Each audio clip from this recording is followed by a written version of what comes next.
At family brunch, my son introduced me as the nanny to his wealthy friends, so I introduced him to his eviction notice. At 70 years old, I thought I'd seen every form of disrespect possible, but what happened at Silverstone Country Club last Sunday shocked me to my core. What I did next changed everything forever and taught my son a lesson he'll never forget. Follow my story until the end and comment the city you're watching from so I can see how far this reaches. Before we jump back in, tell us where you're tuning in from, and if this story touches you, make sure you're subscribed, because tomorrow I've saved something extra special for you.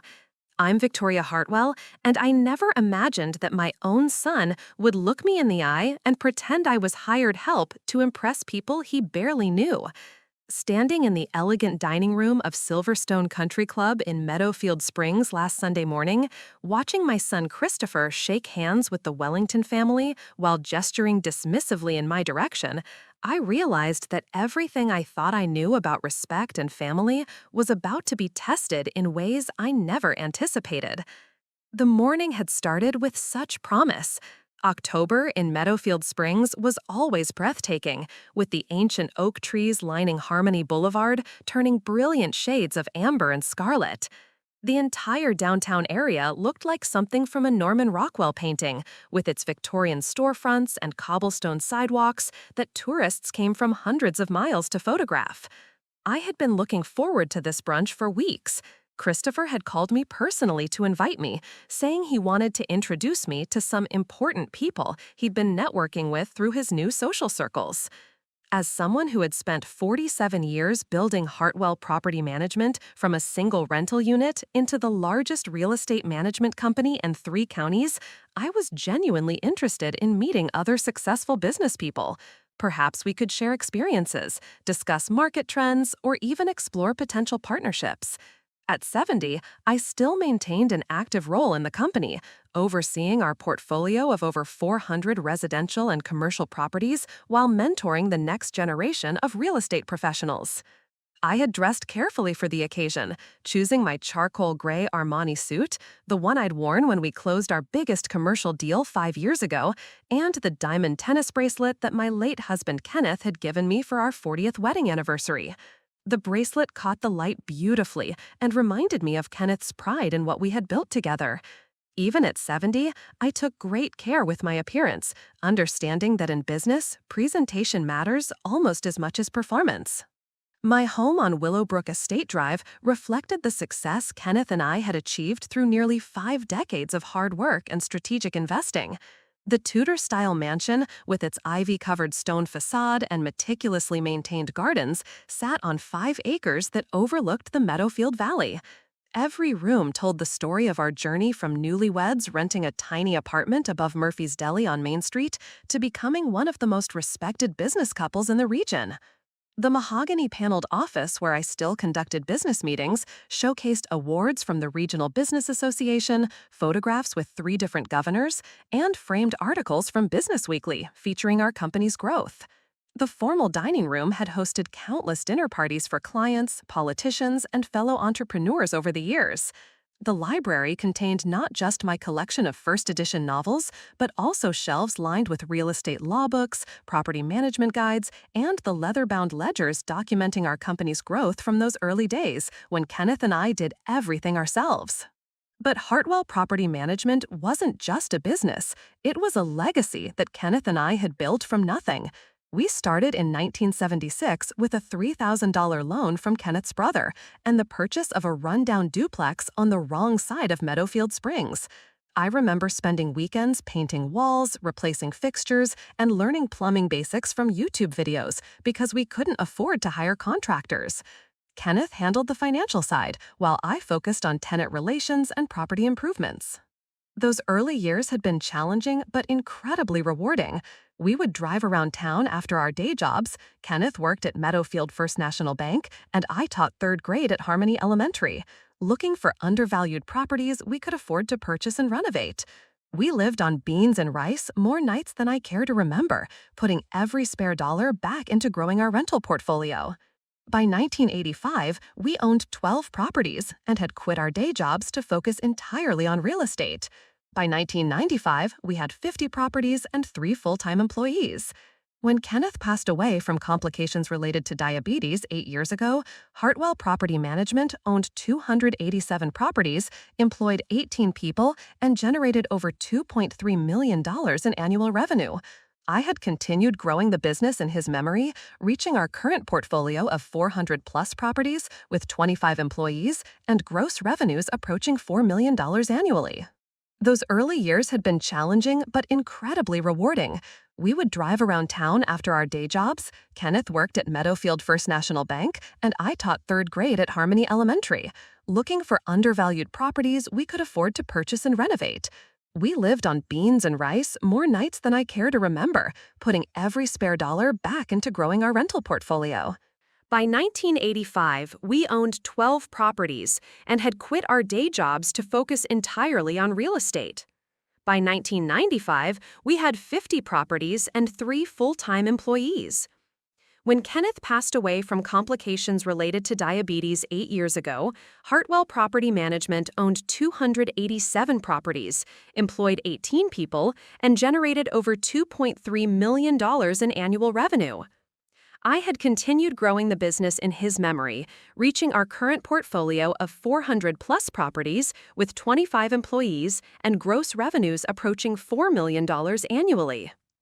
Christopher had grown up immersed in the business. As a child, he would accompany us on property inspections, learning to spot maintenance issues and understand tenant concerns. During high school summers, he worked as an assistant maintenance coordinator, painting apartments, installing new appliances, and handling basic repairs. I thought these experiences had taught him the value of hard work and the importance of treating all people, regardless of their economic status, with dignity and respect. After graduating from Crestfield University with a business administration degree, Christopher had seemed eager to join the company full-time. Kenneth and I had been thrilled to begin training him in the more complex aspects of property management, contract negotiation, legal compliance, financial planning, and strategic acquisitions.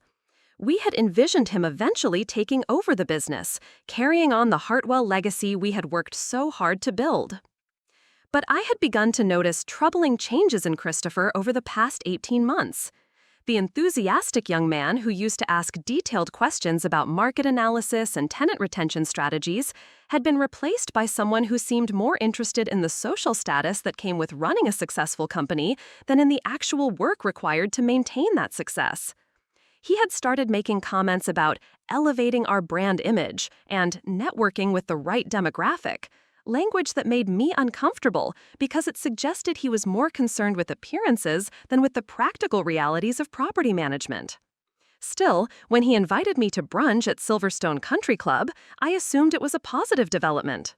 The Wellington family, he had explained, were prominent developers who had recently moved to Meadowfield Springs from the state capital.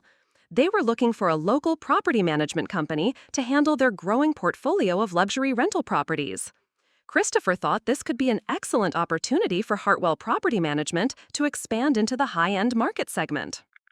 Silverstone Country Club was where Meadowfield Springs elite gathered to conduct business and maintain social connections.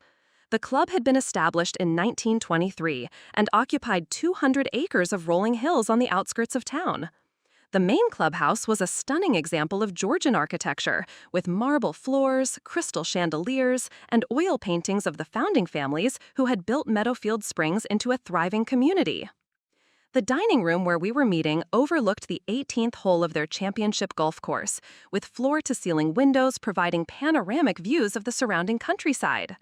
Fresh white orchids adorned each table, and the service was impeccable, the kind of attention to detail that I appreciated both as a businesswoman and as someone who understood the importance of creating positive impressions for important clients. I had actually catered events at Silverstone many times over the years, though always in my capacity as a property manager coordinating corporate retreats and business dinners for our clients. The staff knew me well, and I had developed friendly relationships with several of the longtime employees who had worked there for decades. It felt strange to be arriving as a guest rather than as a professional managing an event, but I was looking forward to experiencing the club from a different perspective. I arrived at precisely 11:30, as Christopher and I had arranged. He was already seated at a corner table near the windows with 3 people I didn't recognize. The setting was perfect for a business discussion, private enough for confidential conversation, but positioned to take advantage of the spectacular autumn views that made Silverstone famous throughout the region. Christopher looked up as I approached the table, and I noticed something flicker across his face, an expression I couldn't quite identify. Was it nervousness? Embarrassment? The look was gone so quickly that I wondered if I had imagined it, but something about his body language made me hesitate for just a moment before continuing toward the table. "Mother, you made it," he said, standing up with what seemed like forced enthusiasm. "Right on time." The 3 people at the table were clearly from a different social stratum than our usual family gatherings or business meetings. Eleanor Wellington was a woman in her mid-40s, impeccably dressed in what I recognized as a St. John knit suit that probably cost more than most people's monthly rent. Her jewelry was understated but obviously expensive, the kind of pieces that whispered wealth rather than shouting it. Her husband, Bradford Wellington, had the bearing of someone accustomed to being the most important person in any room. His handshake was firm, his smile practiced, and his watch, a Patek Philippe that I recognized from Kenneth's interest in luxury timepieces, probably cost more than many people's cars. Their son, Trevor, appeared to be about Christopher's age, with the polished appearance of someone who had never worried about money a day in his life. His clothes were perfectly tailored, his hair professionally styled, and he carried himself with the confidence that comes from generational wealth and social connections that open doors before you even have to knock. Wellington family, Christopher said, turning to them with a smile that seemed somehow different from his usual expressions. "I'd like you to meet Victoria. She's been helping our family for years, absolutely essential to our operations. We honestly don't know what we'd do without her." I stood there for a moment, processing his words. Something about the way he had introduced me felt fundamentally wrong, but I couldn't immediately identify what it was. The phrasing was odd, impersonal in a way that didn't match our relationship or the context of this supposed business meeting. The Wellingtons smiled politely and extended their hands for brief handshakes, but there was something in their demeanor that seemed off, too formal, too distant for what should have been a warm introduction between potential business partners. "It's so wonderful to meet you, Victoria," Eleanor Wellington said, with the kind of practiced warmth that comes from years of social conditioning and charitable committee work. "Christopher has told us so much about how well you manage everything behind the scenes. It must be such a comfort to the family to have someone so reliable and capable handling all the details." The words hit me like a cold wind.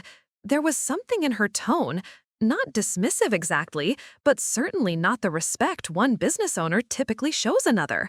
She was speaking to me the way wealthy people speak to valued staff members, appreciative but distant, acknowledging competence while maintaining clear social boundaries.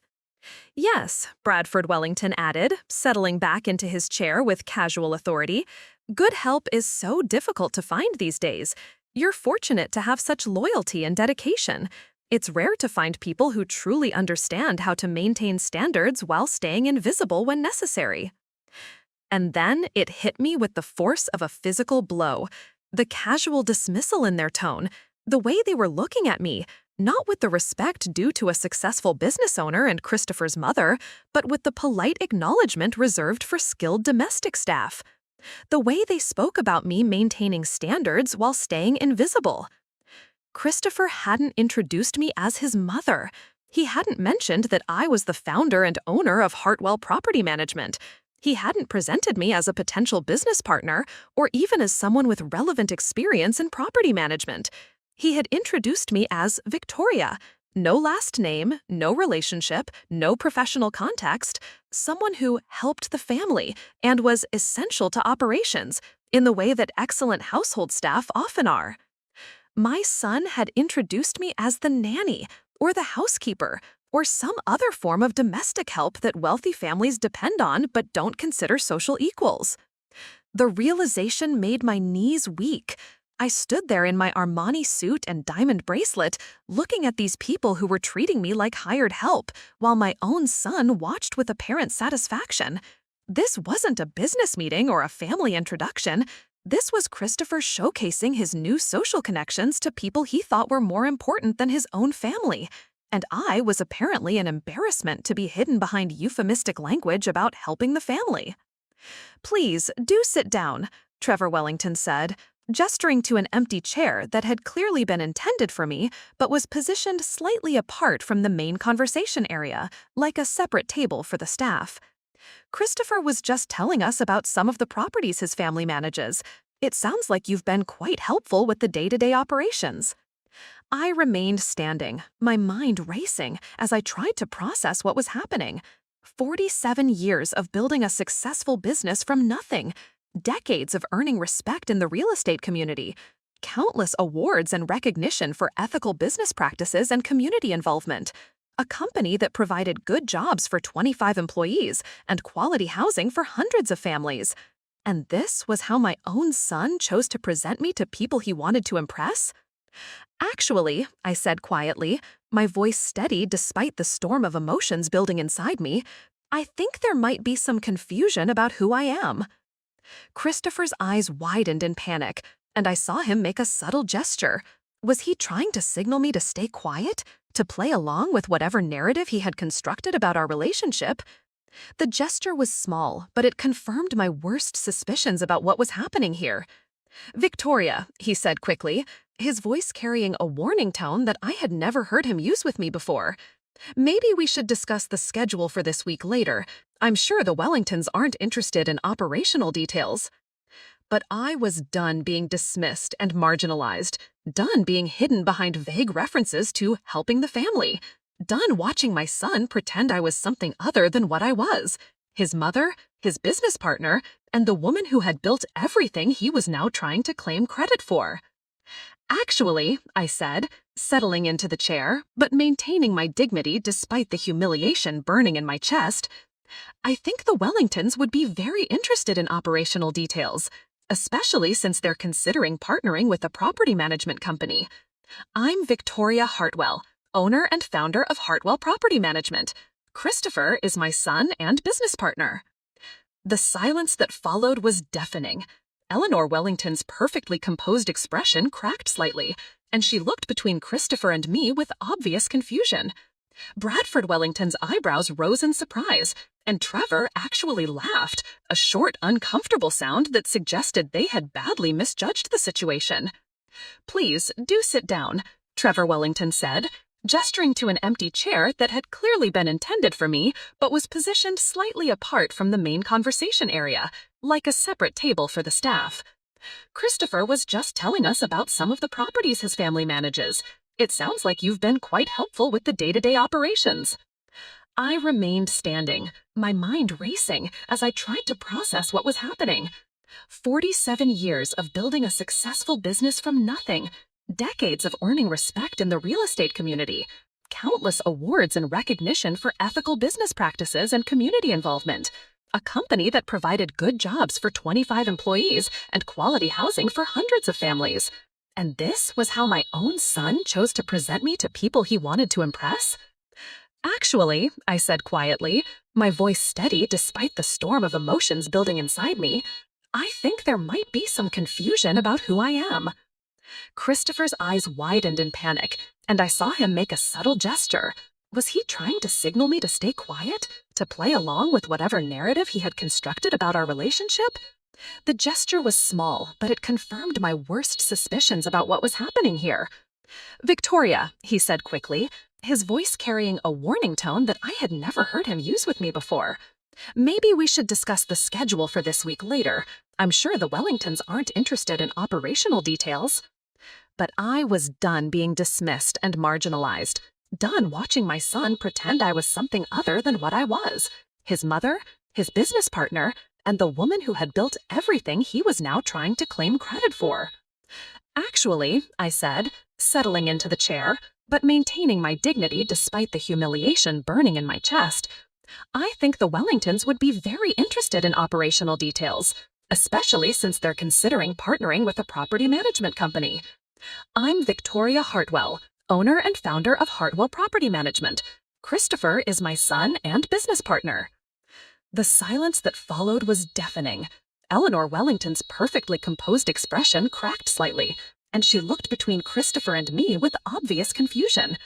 Bradford Wellington's eyebrows rose in surprise, and Trevor actually laughed, a short, uncomfortable sound that suggested they had badly misjudged the situation.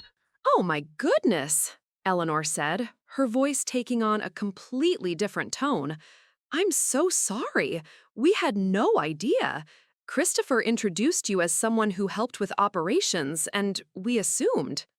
She trailed off, but we all knew what she had assumed, what Christopher had intended for them to assume, that I was hired help, not family, that I was an employee to be politely acknowledged and then ignored, not the business owner they had supposedly come here to meet.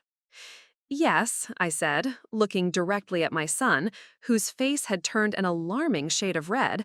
I can see how Christopher's introduction might have been misleading. The awkwardness at the table was thick enough to cut with a knife. The Wellingtons were clearly mortified, realizing they had been inadvertently rude to someone they now understood was not only Christopher's mother, but also the owner of the company they were considering hiring. Christopher looked like he wanted to disappear entirely, his carefully planned social maneuvering having backfired in the most spectacular way possible. But as I sat there, watching my son squirm with embarrassment while trying to recover from his social blunder, I realized that this moment revealed something much deeper and more troubling than a simple case of poor introduction etiquette. This was about respect, about values, about the kind of person Christopher had become when he thought it would advance his social or professional interests. I have to say, Bradford Wellington said, attempting to recover his composure, this is quite embarrassing for us. We were under the impression that we were meeting with Christopher about his company's services. We had no idea we were speaking with the actual owner of Hartwell Property Management. Christopher's company? I repeated slowly, the words tasting bitter in my mouth. I'm afraid there's been another misunderstanding. Hartwell Property Management is my company. I founded it in 1976 with my late husband.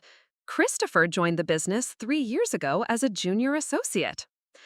Another uncomfortable silence settled over the table. The Wellingtons exchanged glances that spoke volumes about their reassessment of the situation. They had come here thinking they were meeting with a young, ambitious property manager who was building his own business empire. Instead, they had discovered they were dealing with a family company where the son had apparently been misrepresenting his role and authority. Christopher, Eleanor Wellington said carefully, perhaps you could clarify your position in the company for us. We're a bit confused about the ownership structure and decision-making authority. Christopher's mouth opened and closed several times before he managed to speak. Well, I handle a lot of the client relations and business development. Mom has been transitioning some responsibilities to me as she prepares for eventual retirement. The lies were coming so easily that I wondered how long he had been practicing this version of our business relationship. Transitioning responsibilities? Eventual retirement? We had never had any such discussions. If anything, I had been more involved in the business than ever since Kenneth's death, finding comfort and purpose in the work we had built together. And when might this transition be complete? Bradford asked, clearly trying to understand who he would actually be working with if they hired our company.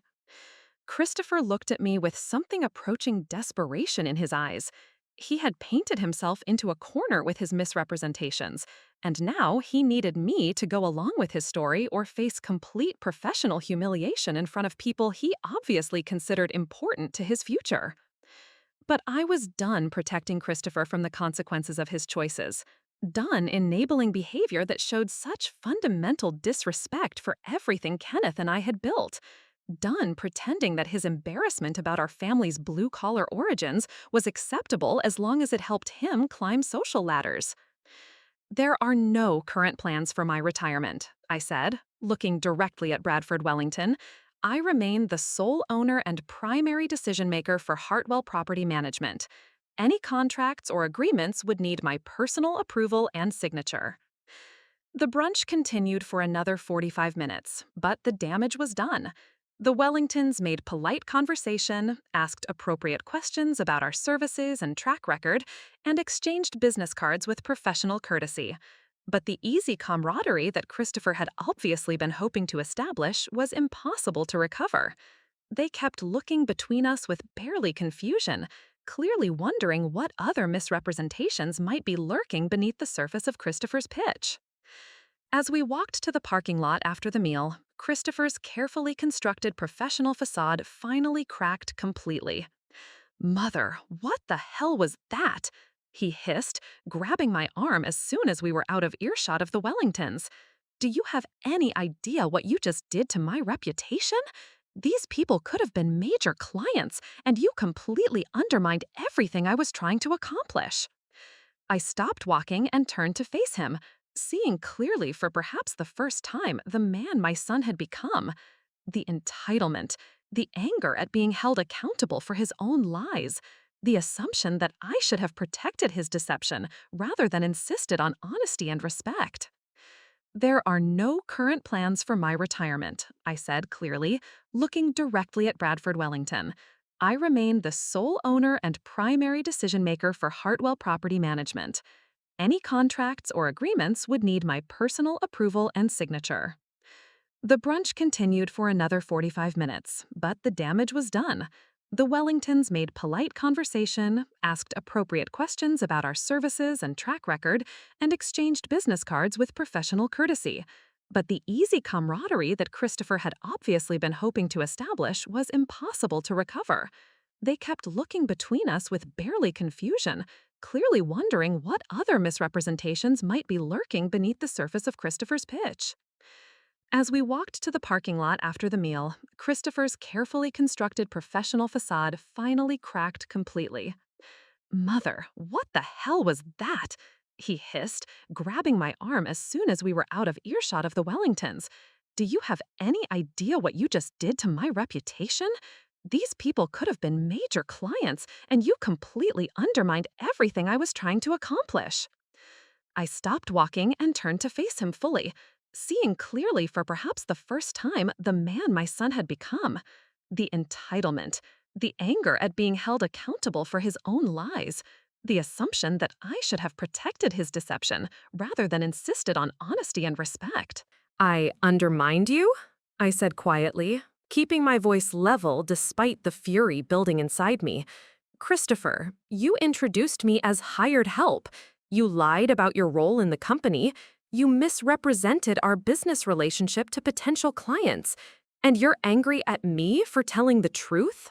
"I was being strategic," he protested, his voice rising enough that other club members in the parking lot began to look in our direction. "These people move in different circles than we're used to. They expect a certain level of sophistication. I was trying to present our company in the best possible light." "And the best possible light," I said, my voice deadly calm, "required you to hide the fact that I'm your mother? Required you to pretend I was domestic staff rather than the woman who built the business you're so eager to claim credit for?" The conversation that followed revealed layers of resentment and entitlement that I hadn't realized were building in my son. He talked about generational differences in business networking, about the importance of contemporary marketing strategies, about how my hands-on management style was preventing the company from reaching its full potential in today's market. But what I heard beneath his corporate buzzwords was something much simpler and more hurtful.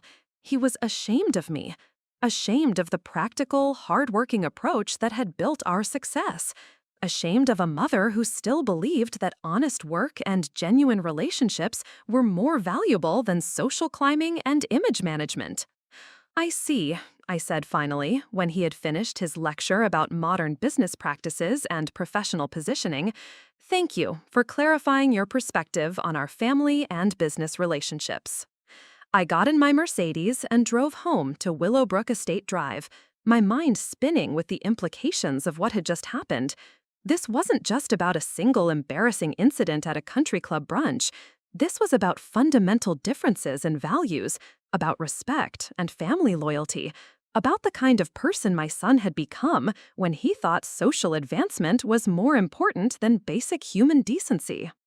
I see, I said finally, when he had finished his lecture about modern business practices and professional positioning. Thank you for clarifying your perspective on our family and business relationships. I got in my Mercedes and drove home to Willowbrook Estate Drive, my mind spinning with the implications of what had just happened. This wasn't just about a single embarrassing incident at a country club brunch. This was about fundamental differences in values, about respect and family loyalty, about the kind of person my son had become when he thought social advancement was more important than basic human decency. But more than that, it was about the future of the business Kenneth and I had spent our lives building. If Christopher was willing to lie about our relationship and his role in the company to impress potential clients, what other deceptions might he be willing to engage in? What other corners might he cut if he thought it would advance his personal interests? As I pulled into my circular driveway and sat looking at the house that Kenneth and I had bought with our success, I realized that today's incident was probably just the tip of the iceberg.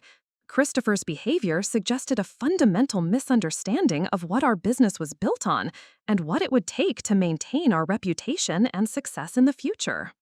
That evening, I sat in Kenneth's old office and began making phone calls to our accountant, to our attorney, to several longtime employees who had worked with us for over a decade.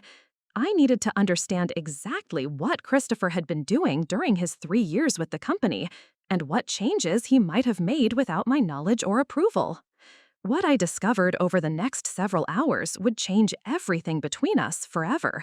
But first, I needed to understand the full scope of what I was dealing with.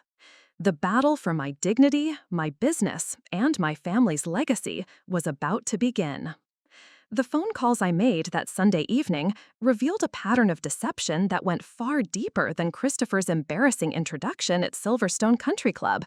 What I discovered sitting in Kenneth's mahogany-paneled office, surrounded by 47 years of business records and family photographs, would fundamentally change my understanding of who my son had become and what he had been doing with the company we had built. My first call was to Patricia Kellerman, our chief financial officer who had been with Hartwell Property Management for 12 years. Patricia was one of the most trustworthy people I had ever worked with, meticulous with details, absolutely honest in all her dealings, and someone who helped Kenneth and I navigate the complex financial challenges of growing a business from a handful of properties to our current portfolio of over 400 units. "Victoria," Patricia said when she answered her home phone, "I'm surprised to hear from you on a Sunday evening. Is everything all right?" "I'm not entirely sure," I replied, settling into Kenneth's leather desk chair and pulling out a legal pad to take notes. "Patricia, I need you to be completely honest with me about something. Have you noticed any changes in how Christopher has been handling business operations over the past few months?" The pause that followed told me everything I needed to know before Patricia even spoke. In 12 years of working together, Patricia had never hesitated to give me direct answers about business matters. The fact that she was choosing her words carefully suggested that there were indeed problems she had been reluctant to bring to my attention. "Well," she said finally, "there have been some irregularities in how certain financial decisions have been made recently. Nothing illegal, you understand, but departures from our usual protocols that have made me uncomfortable." "What kind of irregularities?" I asked, my pen poised over the legal pad. "For one thing, Christopher has been approving expense reports and vendor payments without running them through our normal review process. When I questioned him about it, he said you had given him expanded authority to handle routine business expenses without requiring dual approval." My hand tightened on the pen. Kenneth and I had established the dual approval system years ago as a safeguard against both fraud and simple errors. Any expenditure over $500 required approval from 2 senior staff members, and any expenditure over $2,000 required my personal signature. It was a system that had served us well and prevented numerous costly mistakes over the years. "I never gave Christopher any such authority," I told Patricia. "What kinds of expenses has he been approving?" That's where it gets concerning, Patricia replied, and I could hear her moving papers around, probably pulling out files she had been keeping track of. In the past 6 months, he's approved over $47,000 in what he calls business development expenses. Dinners at expensive restaurants, country club memberships, a corporate box at the Meadowfield Arena for the entire hockey season, professional wardrobe allowances, and something called client entertainment events that seem to happen almost every weekend. $47,000 in 6 months for business development that I knew nothing about and had never approved. I felt my chest tighten as the scope of Christopher's unauthorized spending became clear. Patricia, do we have receipts and documentation for all these expenses? We have receipts, but very little documentation about the actual business purpose. When I asked Christopher for client names and meeting notes to support these expenses for our tax records, he told me that was proprietary information that he would handle directly with you. He said you had agreed to a new system where business development activities would be documented separately from our regular files. Another lie. Another fabrication designed to avoid accountability while spending money that didn't belong to him. I felt anger building in my chest, but I forced myself to stay focused on gathering information. What else? I asked. There's the matter of the new office space, Patricia continued, her voice becoming more uncomfortable.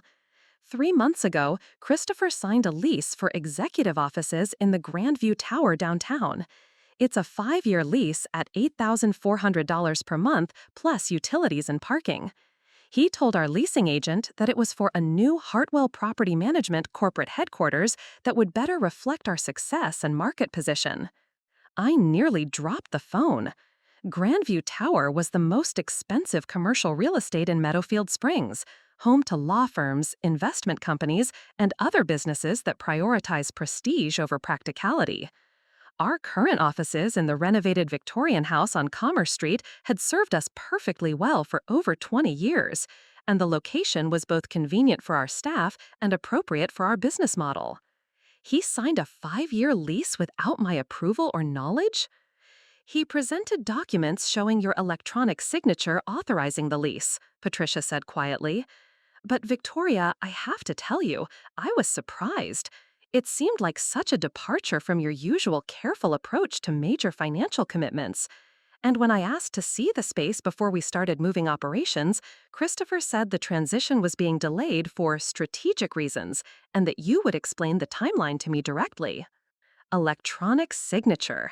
Christopher had somehow obtained access to my digital signature authorization and used it to commit our company to over $500,000 in rent payments over the next 5 years. The implications were staggering, not just the financial impact, but the legal questions about document fraud and unauthorized use of my business identity. Patricia, I need you to gather every document related to these expenses and the office lease. Tomorrow morning, first thing, I want copies of everything, and I need you to change all our account access procedures immediately. Nothing gets approved without my physical signature, and Christopher's authorization privileges are suspended pending a full review. Of course, Patricia replied. Victoria, I should have brought these concerns to you sooner. I was trying to respect what I thought were new management protocols, but I've been increasingly uncomfortable with the lack of transparency. After ending the call with Patricia, I sat in Kenneth's office for several minutes, trying to process what I had learned. My son had been systematically lying to our employees, forging my signature on legal documents, and spending company money without authorization. But more than that, he had been creating an elaborate fiction about our business relationship and his authority within the company. My next call was to Marcus Rodriguez, our senior property manager who oversaw day-to-day operations for about half of our rental portfolio. Marcus had been with us for 8 years and was one of the most reliable and observant people on our staff. If Christopher had been making changes to our operational procedures, Marcus would know about them. Mrs. Hartwell, Marcus said when he answered, "Good evening. I hope everything's okay. It's not like you to call on Sunday night." Marcus, I need you to ask you some questions about changes Christopher may have made to our tenant relations and maintenance procedures. Have you noticed anything different in how we're handling our properties recently? Actually, yes, Marcus replied without hesitation. Mr. Christopher has been pushing some new policies that have made me and several of the other managers uncomfortable. He says they're designed to increase operational efficiency and improve profit margins, but they seem to go against everything you and Mr. Kenneth taught us about treating tenants fairly. What kind of policies? For starters, he's instructed us to be much more aggressive about late fee collection and eviction proceedings. Under the old system, we would work with tenants who are having temporary financial difficulties, set up payment plans, and only pursue eviction as a last resort after trying to help them resolve their problems. This was true. Kenneth and I had always believed that stable, long-term tenants were more valuable than constantly turning over units to collect additional fees. Our approach had been to work with good tenants through temporary difficulties, which had resulted in lower vacancy rates and higher tenant satisfaction than most of our competitors. But Mr. Christopher says that's leaving money on the table, Marcus continued. He wants us to charge late fees immediately when rent is even 1 day overdue, start eviction proceedings after 15 days instead of 30, and eliminate payment plans entirely. He says tenants will respect us more if we're stricter about enforcement. The philosophy Marcus was describing was completely contrary to everything Kenneth and I had built our business on. We had succeeded by treating our tenants like human beings rather than revenue sources, by understanding that life circumstances sometimes created temporary hardships, and by building relationships based on mutual respect rather than fear. What else? I asked, though I was beginning to dread the answer. He's also changed our maintenance response protocols. We used to prioritize emergency repairs and try to address all maintenance requests within 48 hours. Mr. Christopher has implemented a new system where non-emergency repairs are scheduled based on cost-benefit analysis and strategic property improvement planning. What does that mean in practical terms? It means we're taking longer to fix things that don't directly threaten the property value, Marcus said bluntly. Leaky faucets, minor electrical issues, heating problems that aren't total system failures. We're being told to batch these repairs and handle them during scheduled maintenance windows that might be weeks away. Several tenants have complained, and I'm worried we're going to start losing good people who have been with us for years. The picture Marcus was painting was of a company that was abandoning its core values in pursuit of short-term profit maximization. Christopher was implementing policies that would save money in the immediate term, but would ultimately damage our reputation and tenant relationships that had taken decades to build. Marcus, have any tenants actually moved out because of these policy changes? 3 families so far, he replied sadly. The Kowalski family had been renting from us for 11 years, but they left last month after we refused to set up a payment plan when Mr. Kowalski was temporarily laid off from the plant. The new policy required us to start eviction proceedings instead of working with them like we always had before. They found another place and moved out rather than deal with the stress. 11 years. The Kowalskis had been exemplary tenants who had never caused problems, had taken excellent care of their unit, and had recommended several other good tenants to us over the years. Losing them because of Christopher's inflexible policies was not just financially short-sighted, it was morally wrong. Mrs. Hartwell, Marcus continued, I have to tell you, several of the staff are confused about these changes. They don't sound like the kind of policies you would support, but Mr. Christopher says they come from new corporate directives that you've approved. Some of the maintenance team are starting to look for other jobs because they don't feel comfortable with how we're treating tenants now. More lies, more fabrications about my involvement in decisions I had never made. Christopher was systematically dismantling the business culture that Kenneth and I had spent decades building. And he was doing it by claiming that I had authorized changes that went against everything I believed in. My third call was to Robert Chen, our maintenance supervisor who had been with the company for 15 years. Robert was a man of few words, but his integrity was absolute, and his understanding of our properties was encyclopedic. If anyone would have insights into the operational changes Christopher had been implementing, it would be Robert. Mrs. Hartwell, Robert said, in his characteristically direct manner, I was wondering when you would call. I've been wanting to talk to you about some of the new policies, but Mr. Christopher said you were delegating operational decisions to him and didn't want to be bothered with day-to-day management issues. Robert, I want to be bothered. Tell me everything. The biggest problem is with the maintenance budget cuts. Mr. Christopher has reduced our monthly maintenance allocation by 40% and told us to focus only on repairs that are legally required or that directly protect property values. Everything else is supposed to be deferred until we can optimize our resource allocation. What does that mean in practical terms?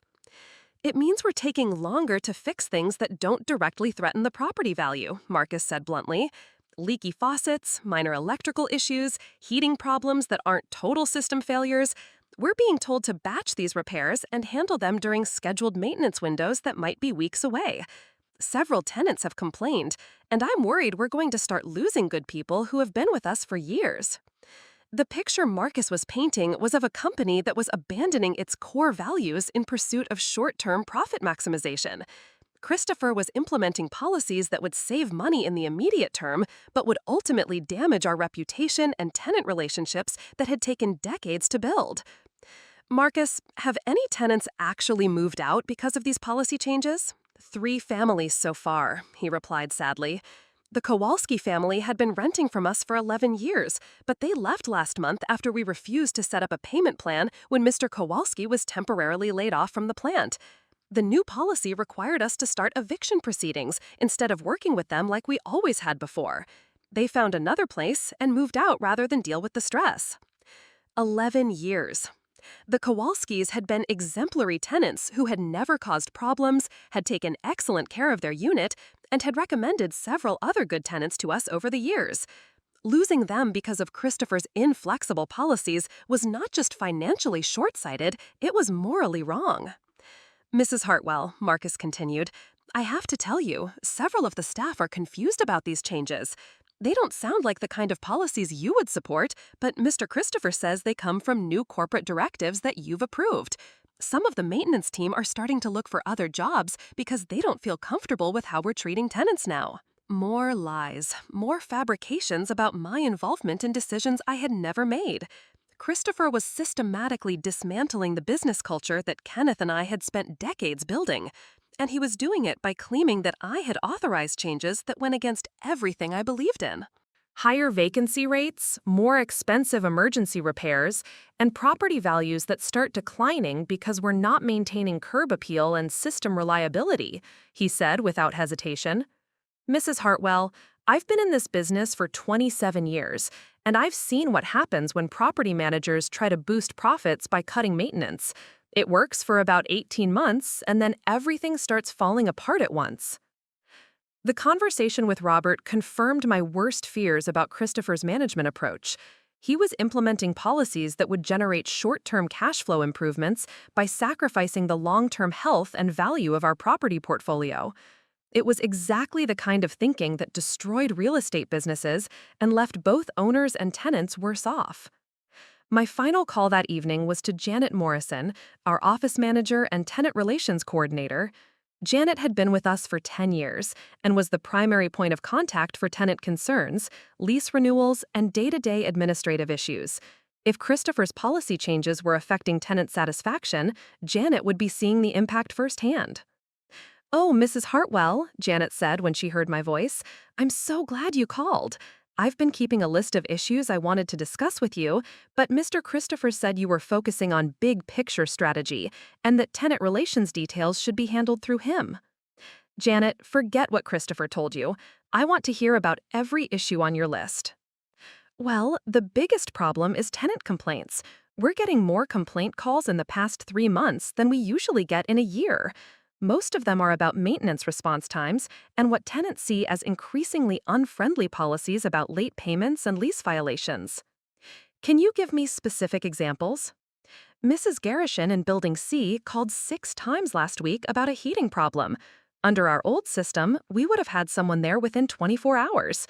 Under the new protocols, her repair was classified as non-emergency and scheduled for the next available maintenance window, which was 12 days away. She's elderly, Mrs. Hartwell, and it's getting cold at night." Mrs. Garrison was 83 years old and had been renting from us for 7 years. She was exactly the kind of tenant we had always prioritized, reliable, quiet, and deserving of extra consideration because of her age and circumstances.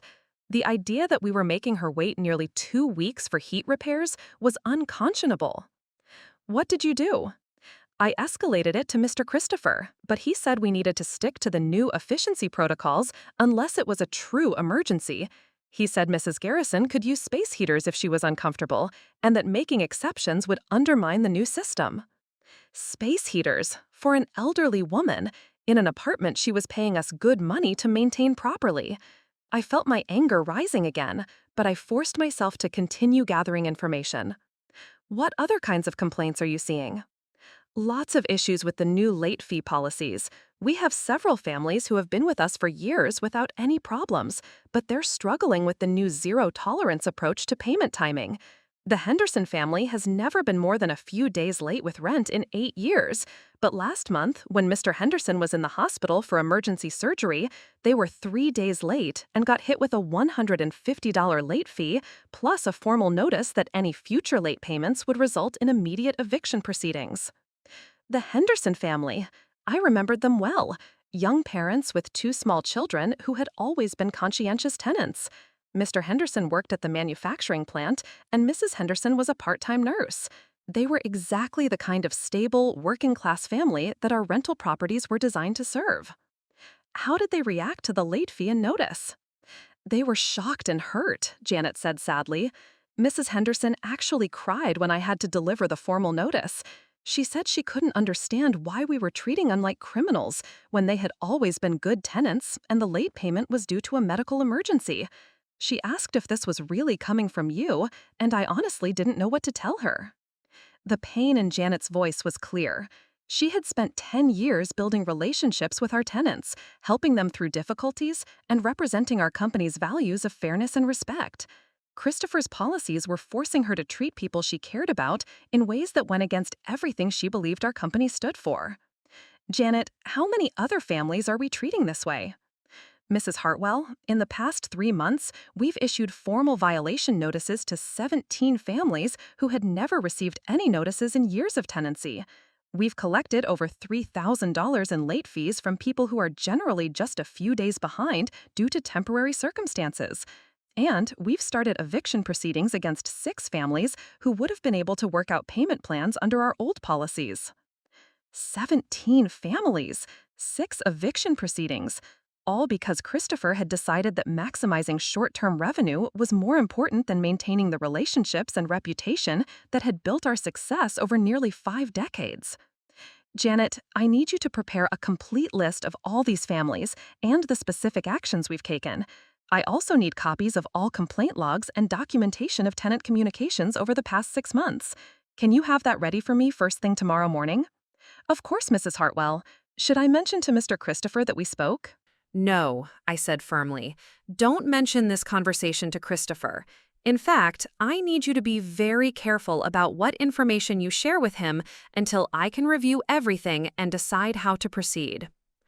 After ending my calls, I sat in Kenneth's office until nearly midnight, trying to process everything I had learned. The picture that emerged was of a company being systematically transformed from a business built on relationships and integrity into one focused purely on profit maximization, regardless of the human cost. Christopher had been lying to employees, forging my signature, spending unauthorized money, and implementing policies that contradicted everything Kenneth and I had stood for. But perhaps most disturbing was the realization that this had all been happening while I thought Christopher was learning the business and preparing to carry on our legacy. Instead, he had been working to remake the company in his own image, an image that prioritized appearance over substance, profit over people, and short-term gains over long-term sustainability. The next morning, I arrived at our Commerce Street offices at 7 o'clock, 2 hours before our normal opening time. I needed to review documents and prepare for what I knew would be a difficult confrontation with Christopher. Patricia, Marcus, Robert, and Janet had all agreed to meet me early to provide the documentation I had requested.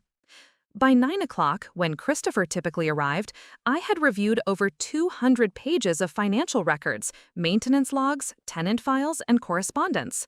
The evidence was overwhelming and damning. Christopher had been operating as if he owned the company, making decisions that affected hundreds of families and dozens of employees without any regard for our established policies or values. More than that, he had been actively deceiving people, telling employees that I had authorized changes I knew nothing about, telling tenants that new policies came from corporate directives that didn't exist, and telling potential clients that he had authority he had never been given. When Christopher walked into the office that Monday morning, whistling and carrying a coffee from the expensive cafe downtown, he seemed completely unaware that his world was about to change forever. He was dressed in yet another new suit, this one probably costing more than most of our tenants paid in monthly rent, and he carried himself with the confidence of someone who believed he was untouchable. "Good morning, Mother," he said casually, settling into his office without noticing that I was already there reviewing files. "How was the rest of your weekend? I hope you're not still upset about the misunderstanding at the club yesterday." Misunderstanding. That's how he was characterizing his deliberate decision to introduce me as hired help rather than as his mother and business partner. The casual dismissal of my humiliation told me everything I needed to know about his attitude toward our relationship and his behavior. "Christopher," I said quietly, "we need to talk. Please come into my office." Something in my tone must have alerted him that this wasn't going to be a casual conversation. His confident expression faltered slightly as he followed me into my office, where the evidence of his deceptions was spread across my desk like an indictment. "What's all this?" he asked, looking at the documents with what I recognized as barely concealed panic. "This," I said, settling into my chair and looking directly at him, "is documentation of what you've been doing to our company over the past 6 months. The unauthorized spending, the forged signatures, the policy changes that are destroying our reputation, the lies you've been telling to employees and tenants about my involvement in decisions I never made." Christopher's face went through several shades of red before settling on a pale gray that suggested he was beginning to understand the seriousness of his situation. "Mother, I can explain everything. You've been so busy with other things that I've been trying to take more initiative to modernize our operations and improve our competitive position. Everything I've done has been in the best interests of the company." "Forging my signature was in the best interests of the company?" I asked calmly. "Lying to our employees about my authorization for policy changes was in the best interests of the company? Spending nearly $50,000 without my knowledge or approval was in the best interests of the company?" The question hung in the air between us, and I could see Christopher trying to formulate responses that might salvage his position. But the evidence was too overwhelming, and his pattern of deception was too extensive to explain away with corporate buzzwords about modernization and initiative. "You don't understand the pressures of contemporary business," he said finally, falling back on the same arguments he had used the day before. "Sometimes you have to move quickly to take advantage of opportunities. Sometimes you have to invest in image and positioning to compete effectively. I was protecting you from having to make difficult decisions by handling these details myself." "Protecting me," I repeated slowly, "by forging legal documents with my signature, by lying to our staff about my authorization, by implementing policies that are driving away tenants we've worked years to build relationships with, by spending company money on personal entertainment and calling it business development?" Christopher's expression hardened as he realized that his usual explanations weren't going to work this time. The charming, persuasive approach that had probably gotten him out of trouble many times before was useless when confronted with documented evidence of systematic deception.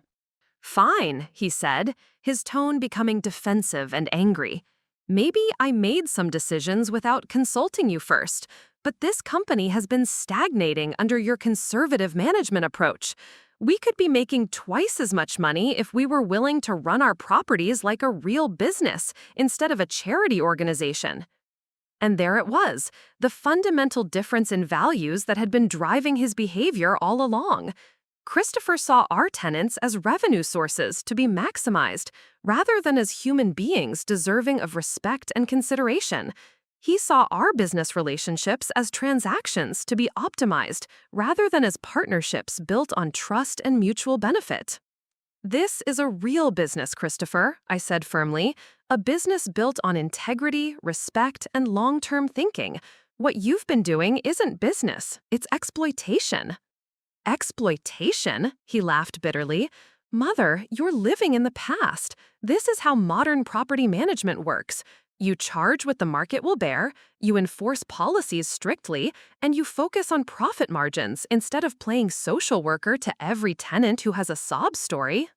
The contempt in his voice was unmistakable. Contempt for our tenants, for our employees, for the values that had built our success, and ultimately for me.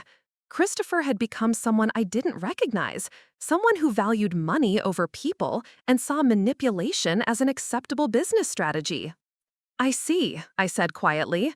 Well, Christopher, you're about to learn what happens when exploitation meets consequences, and you're going to discover that some business decisions are more permanent than others. The battle lines were drawn, and the real confrontation was about to begin. The silence that followed my warning stretched between us like a wire about to snap. Christopher stood in my office, surrounded by evidence of his systematic deception, and I could see his mind racing as he tried to find a way to regain control of the situation. But what came next would shatter any remaining illusions about who my son had become and what he was truly capable of when his back was against the wall. You know what, Mother? Christopher said, his voice taking on a cold edge I had never heard before. Maybe it's time we had an honest conversation about the future of this company. You're 70 years old. You've been running this business the same way for nearly 50 years, and frankly, it shows. We're leaving millions of dollars on the table because you're too sentimental to make the hard decisions that modern property management requires. I sat back in my chair, genuinely shocked by the venom in his tone. This wasn't the defensive reaction of someone caught in wrongdoing. This was a calculated attack designed to shift blame and establish his position as the victim of my outdated thinking. Hard decisions, I replied evenly. Is that what you call forging my signature and lying to our employees? I call it taking initiative when leadership is absent, he shot back, beginning to pace around my office like a caged animal. Do you have any idea how embarrassing it is to try to conduct business when potential clients know that every decision has to be approved by someone who still thinks it's 1985? The Wellingtons aren't the first people who've questioned whether this company is ready for serious growth opportunities. The mention of the Wellington family was clearly intended to wound me, to remind me of yesterday's humiliation, and suggest that my presence was actually hindering his business development efforts. But it also revealed something important about his mindset. He genuinely believed that hiding my identity and lying about our relationship was a reasonable business strategy. Christopher, I said quietly, the Wellingtons were questioning our readiness for growth because you lied to them about fundamental aspects of our business structure. They were confused because you misrepresented your authority and my role in the company. That's not a reflection of my management style. That's a consequence of your dishonesty. My dishonesty? He laughed bitterly, stopping his pacing to lean against my desk with an expression of contempt that made my heart ache. Mother, the real dishonesty is pretending that this company can continue to operate like a mom-and-pop charity organization in today's competitive market. Our profit margins are pathetic compared to what they could be if we were willing to run our properties efficiently. Efficiently? I repeated, gesturing to the tenant files spread across my desk. Is that what you call evicting the Henderson family while Mr. Henderson was in the hospital? Is that what you call making Mrs. Garrison wait 12 days for heat repairs? Is that what you call charging late fees to families who have been exemplary tenants for years? Those are business decisions based on financial realities rather than emotional attachments, Christopher replied, without a trace of shame or regret. The Henderson family was behind on rent. Mrs. Garrison's heating issue wasn't an emergency that threatened property damage. Late fees are standard industry practice for encouraging timely payments. The fact that you see these as moral issues rather than business decisions proves exactly what I'm talking about. I stared at my son, trying to find some trace of the compassionate young man I thought I had raised. The boy who used to help elderly tenants carry groceries upstairs. The teenager who had once spent his own allowance money to buy Christmas presents for the children of families going through difficult times. The young adult who had seemed genuinely interested in learning about building positive relationships with the people who trusted us with their homes. When did you become so cruel? I asked, the question emerging from a place of genuine pain and confusion. When did you stop seeing our tenants as human beings and start seeing them only as sources of revenue? I'm not cruel, Christopher said, his voice rising with frustration. I'm realistic. This is a business, not a social service agency. Every dollar we give away in compassionate policies is money that should be going to grow the company, improve our properties, and provide better returns on our investments. You've been so focused on being everyone's favorite landlord that you've forgotten we're supposed to be making money.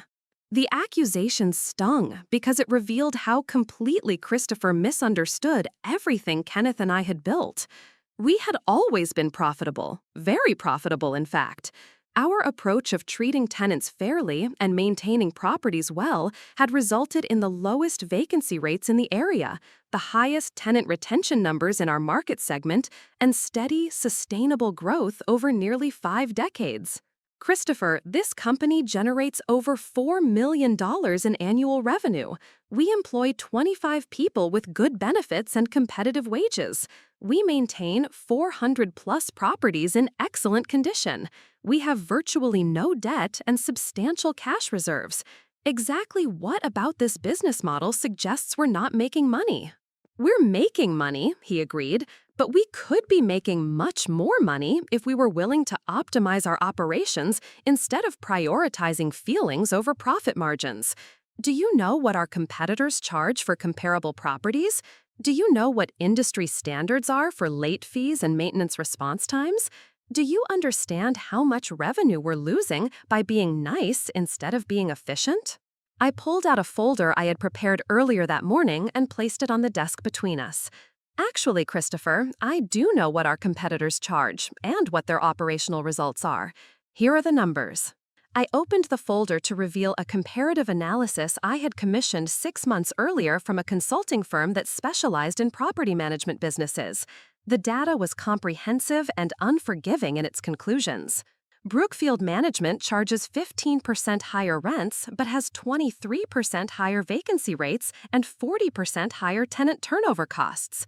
Sterling Property Group has implemented the kind of aggressive fee structure you're advocating, and their average tenant retention is 18 months compared to our 62 months.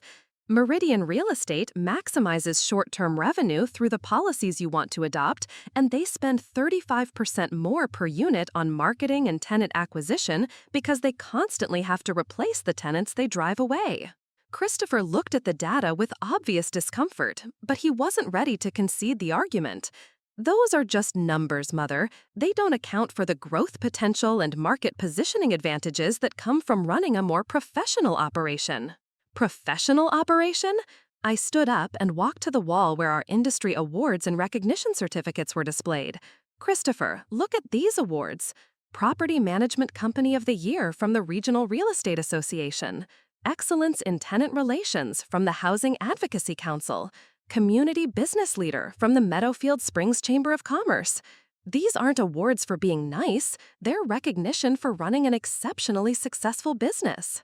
Awards don't pay the bills, Christopher muttered, but I could see that the evidence was beginning to undermine his confidence in his position.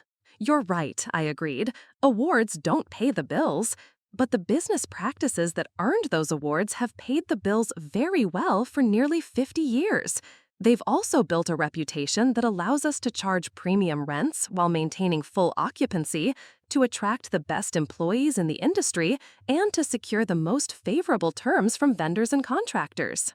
I returned to my desk and pulled out another file. But since you're so interested in financial optimization, let me show you what your business decisions have actually cost us. The second folder contained the financial analysis Patricia had prepared showing the impact of Christopher's policy changes over the past 6 months.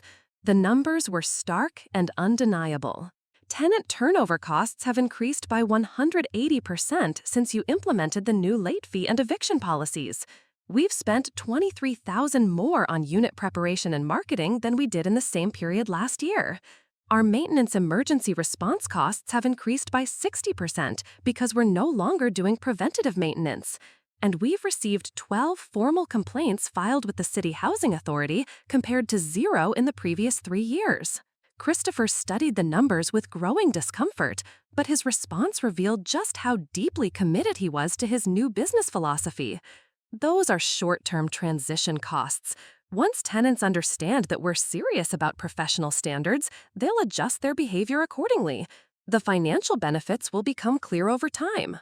Christopher, I said gently, trying one more time to reach whatever remained of the son I had raised, these aren't short-term transition costs. These are the predictable consequences of treating people badly. When you make someone's life more difficult and stressful, they don't thank you for it. They find somewhere else to live. When you create an atmosphere of fear and mistrust, you don't get better tenants. You get people who are constantly looking for ways to leave. That's your opinion, he replied stubbornly, but I've been researching industry best practices, and I've been networking with successful property managers who are building modern, efficient operations. The consensus is clear. Old-fashioned relationship management is a luxury that competitive businesses can't afford. The mention of networking brought back memories of yesterday's disastrous brunch, and I realized that Christopher's transformation probably hadn't happened in isolation. He had been spending time with people who shared his values, free approach to business, people who had convinced him that success required abandoning the principles that had actually built our success. These successful property managers you've been networking with, I said, are they the same people you've been spending $47,000 to entertain? The ones you needed to impress by introducing me as hired help? Christopher's face flushed red, confirming my suspicion that his business philosophy and his social climbing were intimately connected. He had been trying to remake himself and our company to fit in with a crowd that valued image over substance, profit over people, and appearances over authentic relationships. You don't understand the importance of professional networking in today's business environment, he said defensively. The people I've been meeting with control millions of dollars in property investments. They represent the kind of growth opportunities that could transform this company from a small local operation into a regional powerhouse. And to access those opportunities, I said, you felt it was necessary to lie about who I am and what role I play in the company you want them to invest in? Christopher's face flushed red, confirming my suspicion that his business philosophy and his social climbing were intimately connected. He had been trying to remake himself and our company to fit in with a crowd that valued image over substance, profit over people, and appearances over authentic relationships. You don't understand the importance of professional networking in today's business environment, he said defensively. The people I've been meeting with control millions of dollars in property investments. They represent the kind of growth opportunities that could transform this company from a small local operation into a regional powerhouse. And to access those opportunities, I said, you felt it was necessary to lie about who I am and what role I play in the company you want them to invest in? I felt it was necessary to present our company in the most professional light possible, Christopher replied, his voice taking on a desperate edge as he realized how weak his position was becoming. These people expect to deal with dynamic, forward-thinking leadership. They're not interested in doing business with someone who still operates like it's 1975. The insult was deliberate and cutting, designed to make me feel old, outdated, and irrelevant to the modern business world. But it also revealed the depth of Christopher's resentment about having to work with his mother rather than being able to claim full credit for our company's success. I see, I said quietly. So your plan is to gradually push me out of the company I built so that you can claim credit for our success and remake the business according to your preferences?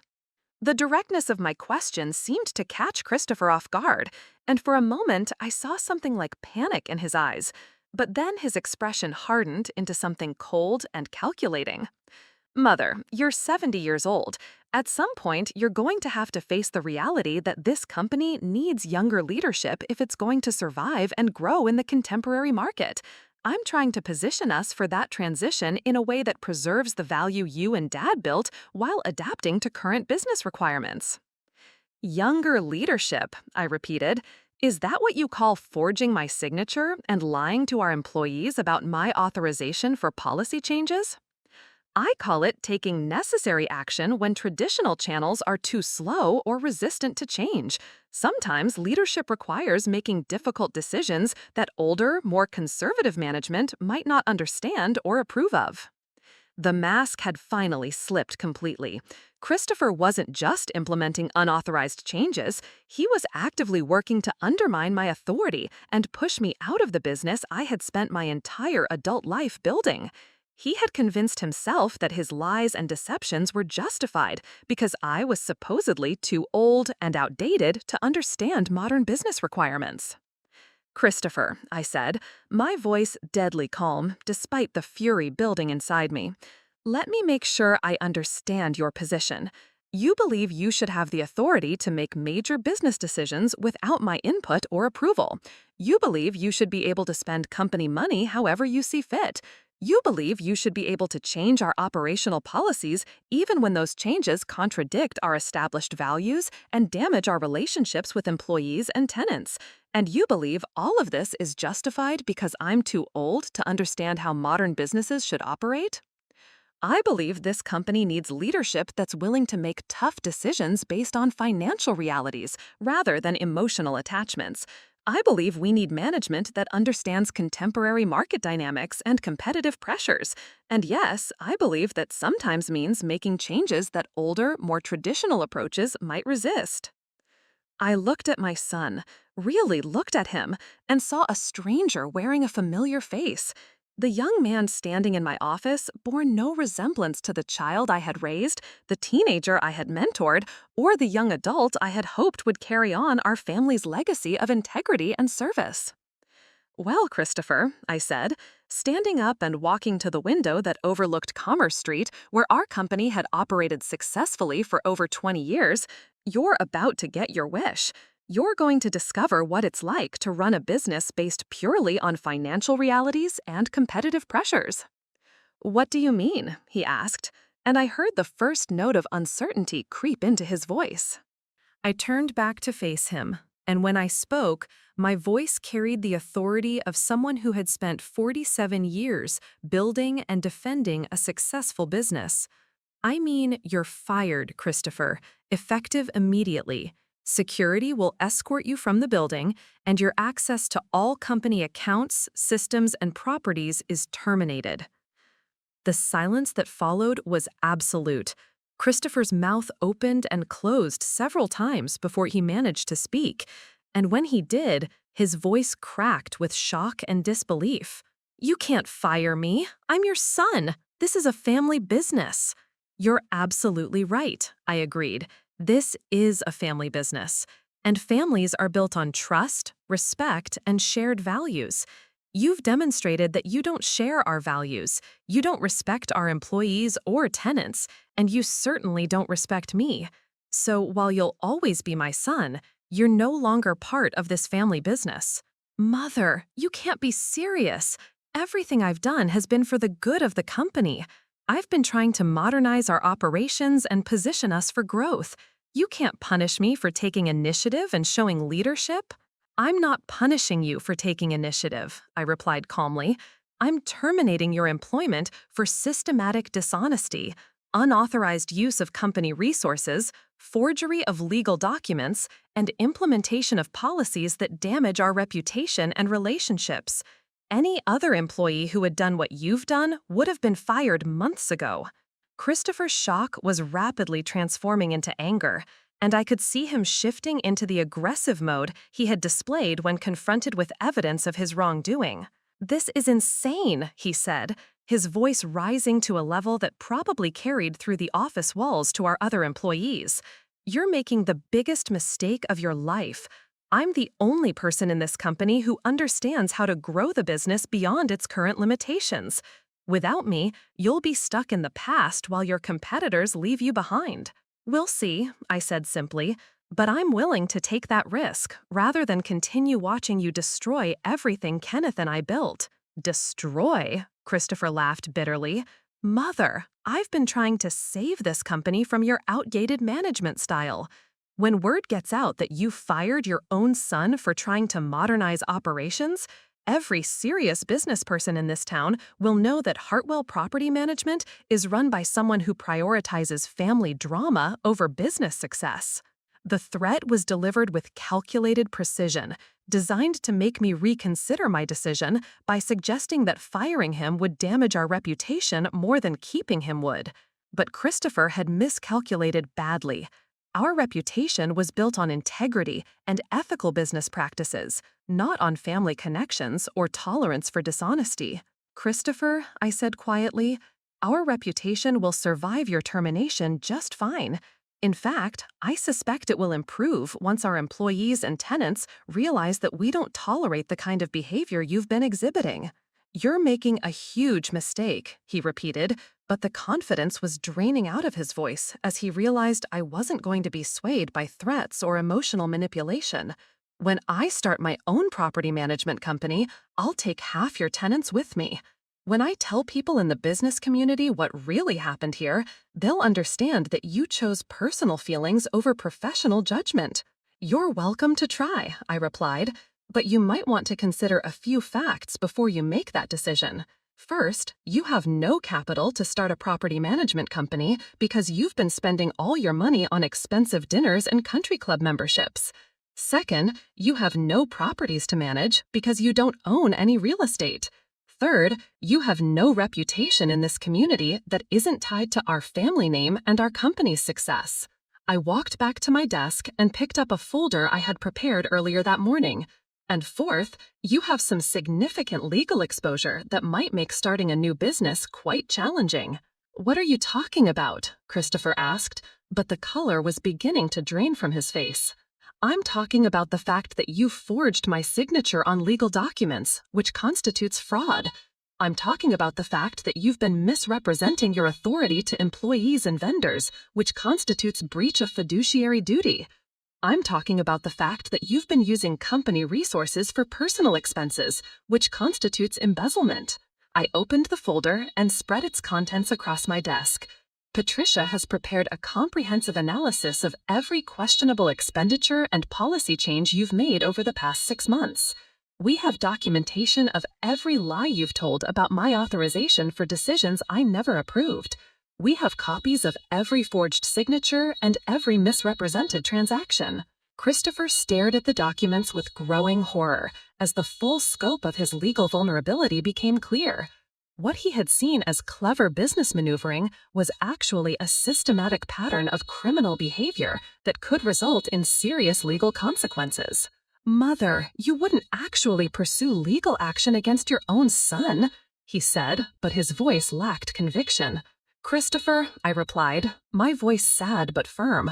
Until this morning, I thought you wouldn't forge your own mother's signature or lie to her employees about her authorization for decisions that contradicted everything she had taught you about business ethics.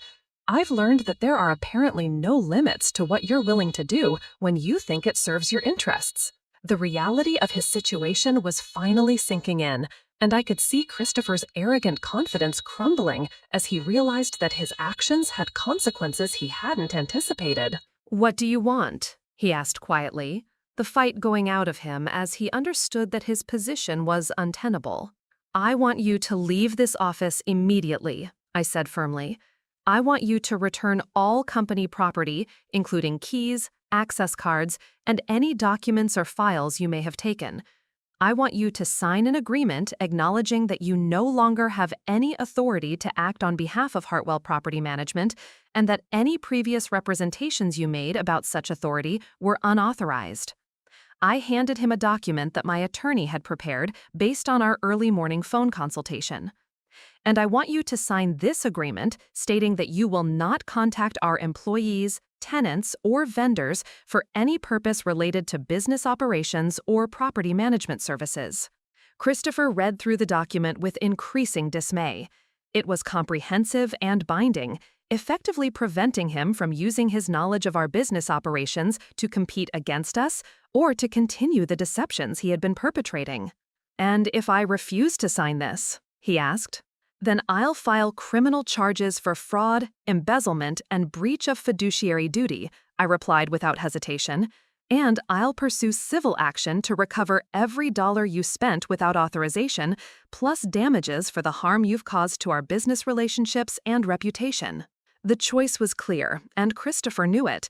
He could sign the agreement and walk away with his freedom intact, or he could refuse and face the legal consequences of his systematic dishonesty and financial misconduct.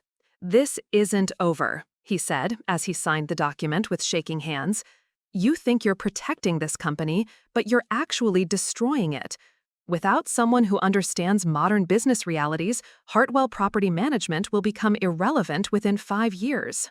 "We'll see," I said simply, taking the signed document and placing it in my desk drawer. "But I'd rather risk irrelevance than guarantee corruption." Christopher stood to leave, but he turned back at the door with one final attempt to wound me. "You know what the really sad part is, Mother? Dad would be ashamed of what you've done today. He understood the importance of family loyalty, even when family members made mistakes. The attack was cruel and calculated, designed to make me question my decision by invoking Kenneth's memory and suggesting that I was betraying his values by holding Christopher accountable for his actions. But Christopher had miscalculated again. Kenneth had indeed valued family loyalty, but he had valued integrity even more. He would have been heartbroken by Christopher's behavior, but he would have supported my decision to protect the business we had built together and the employees who depended on us. "Christopher," I said quietly, "your father spent 47 years building this company on principles of honesty, respect, and service to others. He would be proud that I'm defending those principles, even when it means making difficult decisions about family members who have chosen to abandon them." Christopher left without another word, and I heard the outer office door slam behind him with enough force to rattle the windows. I sat in my chair for several minutes, feeling the weight of what had just happened and the magnitude of the task ahead of me. I had just fired my own son, terminated the person I had hoped would carry on our family legacy, ended the career of someone I had loved and supported and believed in for 35 years. But I had also taken the first step towards saving the company Kenneth and I had spent our lives building, toward protecting the employees who had trusted us with their careers, toward preserving the relationships with tenants who had depended on our integrity and fairness. The battle for the soul of Hartwell Property Management had begun, and I intended to win it. The aftermath of firing Christopher unfolded in ways I hadn't anticipated.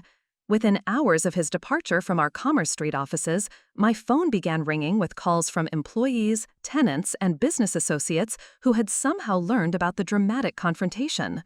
Word travels fast in a town like Meadowfield Springs, especially when it involves a family business that had been a cornerstone of the community for nearly 5 decades.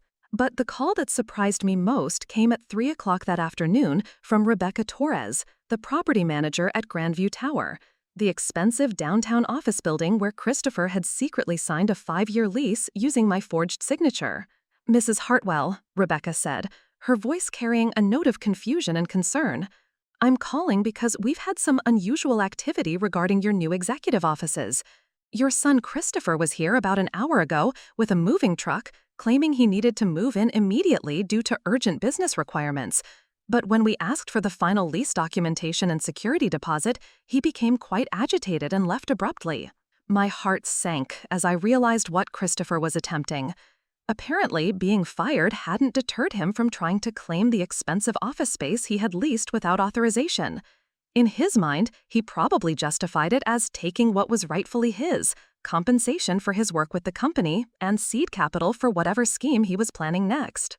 "Rebecca," I said carefully, "I need to inform you that Christopher is no longer employed by Hartwell Property Management and has no authority to act on behalf of our company. The lease he signed was executed without proper authorization, and we'll need to discuss cancellation terms with your legal department." "Oh my," Rebecca replied, and I could hear papers shuffling as she presumably reviewed the lease documents. "This is quite unusual. The lease appears to have your electronic signature and was submitted with what looked like proper corporate authorization. Are you saying that Mr. Christopher didn't have permission to sign this agreement? That's exactly what I'm saying, I confirmed. The electronic signature was used without my knowledge or consent, and Christopher had no authority to commit our company to such a significant financial obligation. The conversation that followed was professionally handled but deeply embarrassing. Rebecca assured me that Grandview Tower would work with us to resolve the situation, but the legal complications were significant. Even though Christopher had forged my signature, our company was potentially liable for the lease terms until we could prove fraud and work through the cancellation process. But Christopher's attempt to claim the office space was just the beginning of his retaliation campaign. Over the next several days, I discovered the full scope of what he was willing to do when his sense of entitlement was threatened. On Tuesday morning, Janet Morrison came to my office with a stack of complaint letters that had arrived in the morning mail. The letters were from 5 different tenant families, all expressing confusion and anger about notices they had received, claiming that their rent was being increased by 40% effective immediately, and that their leases were being transferred to a new management company called Premium Property Solutions. Mrs. Hartwell, Janet said, spreading the letters across my desk, these families are terrified. They're saying they received official-looking notices on Hartwell Property Management letterhead, signed with your name, informing them about these changes. But I checked our files, and we never sent any such notices. I picked up one of the forged notices and examined it carefully. The letterhead was indeed ours. The formatting looked professional, and the signature appeared to be mine. But the content was outrageous. Rent increases that violated state law, lease transfer terms that didn't exist in our standard agreements, and contact information for a company I had never heard of. Janet, have you been able to contact any of these families directly? I called Mrs. Patterson this morning, Janet replied, referring to one of our longest-term tenants. She was crying when she answered the phone. She said she's been trying to figure out how to come up with an extra $800 per month for rent, and she was planning to move out by the end of the week because she can't afford the increase. Mrs. Patterson was a retired teacher who had been renting from us for 12 years. She lived on a fixed income and had always been one of our most reliable and appreciative tenants. The idea that she was being terrorized by fake notices was unconscionable. I assured her that the notice was fraudulent and that her rent wasn't changing, Janet continued, but she said she didn't know what to believe anymore. She asked if our company was having financial problems and if we were being forced to sell our properties to pay debts. The sophistication of Christopher's harassment campaign was becoming clear. He wasn't just trying to steal our tenants. He was trying to destroy their confidence in our company and create chaos that would damage our reputation throughout the community. My phone rang, interrupting my conversation with Janet. The caller ID showed it was Marcus Rodriguez, our senior property manager. Mrs. Hartwell, Marcus said, his voice tight with frustration, we have a serious problem. I just got a call from the maintenance supervisor at Building C. Someone broke into the property management office there last night and stole tenant files, lease agreements, and copies of keys for about 30 units. Was there any security camera footage? The cameras were disabled, Marcus replied grimly. Whoever did this knew exactly where the equipment was located and how to shut it down without triggering the alarm system. They also knew which files contained the most sensitive tenant information and where we keep the master key copies. I closed my eyes, feeling the weight of what Christopher was willing to do to retaliate against his termination. Breaking and entering, theft of confidential tenant information, compromising the security of dozens of families who trusted us with their safety. Marcus, I need you to change all the locks on the affected units immediately. Bill the company for emergency locksmith services, and don't worry about the cost. I also need you to file a police report about the break-in and theft. Already done, Marcus replied. The police are treating it as a burglary, but they said without witnesses or clear evidence, it's unlikely they'll be able to identify the perpetrator. After ending the call with Marcus, I sat in my office trying to process the magnitude of Christopher's vindictive campaign. forged rent increase notices, theft of tenant files, attempts to claim unauthorized office space, all within 48 hours of being fired for dishonesty and financial misconduct. But I wasn't prepared for what happened next. At 4 o'clock that afternoon, I received a call from Detective Sarah Chen with the Meadowfield Springs Police Department. Detective Chen had worked with our company several times over the years on tenant-related issues, and she knew our reputation for ethical business practices and community cooperation. "Mrs. Hartwell," Detective Chen said, "I need to inform you that we've received a formal complaint alleging that your company has been engaging in fraudulent business practices and elder abuse. The complainant is requesting a full investigation of your property management operations." My stomach dropped. Who filed the complaint? A Christopher Hartwell, who identifies himself as a former employee and family member who became aware of systematic violations of tenant rights and financial misconduct. He's provided what appears to be extensive documentation of allegedly fraudulent activities. The audacity was breathtaking. Christopher was accusing me of the very crimes he had committed, apparently hoping to muddy the waters and create enough confusion to avoid accountability for his own actions. "Detective Chen," I said carefully, "I think you should know that Christopher Hartwell was terminated from our company 3 days ago for fraud, embezzlement, and unauthorized use of company resources. We have comprehensive documentation of his misconduct, and we were considering filing criminal charges against him." "I see," Detective Chen replied, and I could hear her taking notes. "This puts a different complexion on the complaint. Would you be willing to come to the station and provide your documentation? It sounds like we may need to sort out who is actually the victim and who is the perpetrator in this situation." The next morning, I arrived at the police station with Patricia, our attorney Margaret Chen, and 3 boxes of financial records, tenant files, and documentation of Christopher's unauthorized activities. Detective Sarah Chen reviewed the evidence methodically, asking detailed questions about our business practices, Christopher's role in the company, and the timeline of events leading to his termination. "Mrs. Hartwell," Detective Chen said after reviewing the documents, "it appears that Mr. Christopher Hartwell's complaint against your company consists primarily of allegations about activities that he himself was responsible for.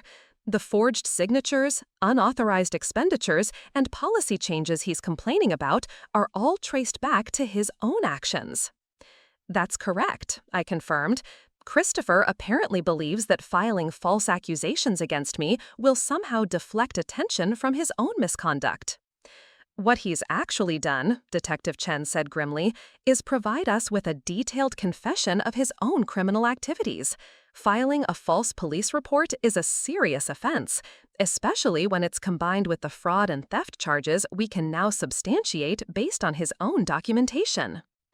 Detective Chen's investigation moved quickly once she understood the true nature of the situation. By Thursday afternoon, she had issued a warrant for Christopher's arrest on charges of fraud, embezzlement, theft, breaking and entering, and filing false police reports. But Christopher had apparently anticipated this possibility. When police arrived at his apartment on Riverside Drive, they found it empty. His neighbors reported that he had moved out in the middle of the night, loading his belongings into a rental truck and leaving no forwarding address. It was then that I remembered something that would complete my response to Christopher's campaign of retaliation and vindictiveness. Christopher's apartment on Riverside Drive wasn't just any apartment. It was Unit 4B in Riverside Gardens, one of our premier properties. Christopher had been living there for 3 years, paying rent directly from his salary through an automatic payroll deduction Kenneth had set up as a convenience when Christopher first joined the company. But Christopher was no longer receiving a salary from Hartwell Property Management, which meant he was no longer paying rent, which meant he was now a tenant in violation of his lease agreement, a lease that, as his former employer and current landlord, I had every right to terminate. I called Patricia into my office and asked her to prepare the documentation.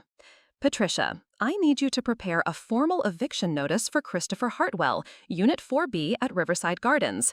He's in violation of his lease agreement due to non-payment of rent, and as of today, he's officially a trespasser in our property.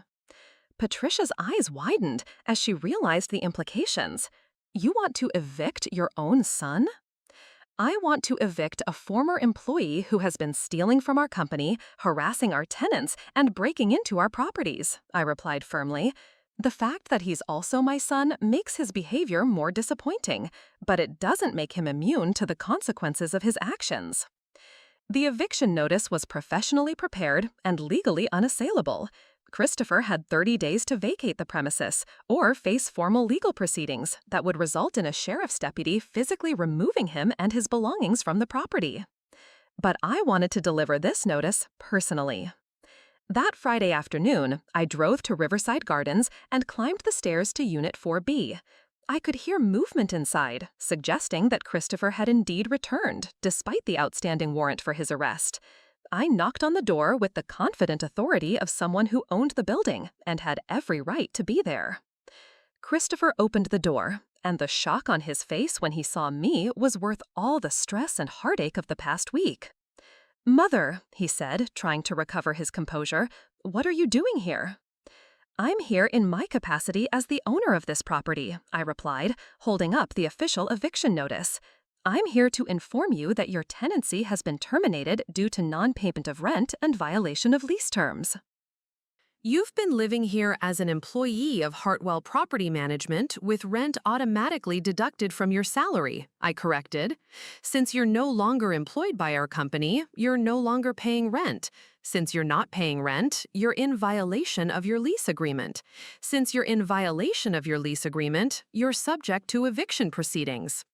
"This is insane," Christopher said, his voice rising with desperation. "You can't make me homeless because you fired me from the company." "I'm not making you homeless," I replied calmly. "I'm terminating the housing arrangement that was contingent on your employment with our company. You have 30 days to find alternative accommodations, which is more time than most landlords would provide under these circumstances." Christopher's face went through several shades of red before settling on a pale gray that suggested he was beginning to understand that his situation was even worse than he had realized. "Mother, this is family property. You can't treat me like just another tenant. We need to work something out, some kind of arrangement that recognizes my contributions to the company and my rights as your son." "Christopher," I said, looking directly at him, "you forfeited any special consideration when you chose to steal from our company, lie to our employees, and harass our tenants. You wanted to be treated like a professional businessman rather than a family member. Congratulations, your wish has been granted." I handed him the eviction notice and turned to leave, but Christopher grabbed my arm with enough force to make me stumble. "You can't do this to me," he said, his voice taking on a threatening edge that made me genuinely afraid for the first time in our relationship. "I know too much about this company's operations. I have contacts throughout the business community. I can destroy your reputation and drive your tenants away. Don't force me to protect myself by fighting back." I looked down at his hand on my arm, then back up at his face with an expression that carried 47 years of business experience and zero tolerance for intimidation. "Christopher," I said quietly, "take your hand off me right now, or I'll call the police and have you arrested for assault in addition to all the other charges you're already facing." He released my arm immediately, but the damage was done. My own son had just threatened me physically and professionally, confirming that there was nothing left of the young man I had raised with love and hopes for the future. "You have 30 days, I repeated, and walked away without looking back. 6 months later, I received a call from Detective Chen with an update on Christopher's situation. He had been arrested in Phoenix, Arizona, attempting to run a property management scam targeting elderly investors. The charges there included fraud, elder abuse, and identity theft. Combined with the outstanding warrants from Meadowfield Springs, Christopher was facing potential prison time that could keep him away from our community for years. But more importantly, Hartwell Property Management was thriving without his presence. Employee morale had improved dramatically once people understood they could return to our traditional values of treating tenants with respect and dignity. Tenant satisfaction scores had reached all-time highs as families realized they could once again count on fair treatment and responsive maintenance services. The Henderson family, who Christopher had tried to evict during Mr. Henderson's medical emergency, sent me a beautiful thank you card when they learned about the policy changes. Mrs. Garrison, the elderly woman who had been forced to wait 12 days for heat repairs under Christopher's efficiency protocols, baked me a batch of her famous chocolate chip cookies and delivered them personally to thank me for bringing back the kindness. Most gratifying of all, our financial performance had actually improved after Christopher's departure. Tenant retention was at 97%, the highest in our company's history. Vacancy rates had dropped to virtually zero, as word spread that Hartwell Property Management had returned to its founding principles of ethical property management and genuine concern for tenant welfare. The Wellington family, whom Christopher had so desperately wanted to impress, eventually became clients after learning about our reputation for integrity and professional excellence.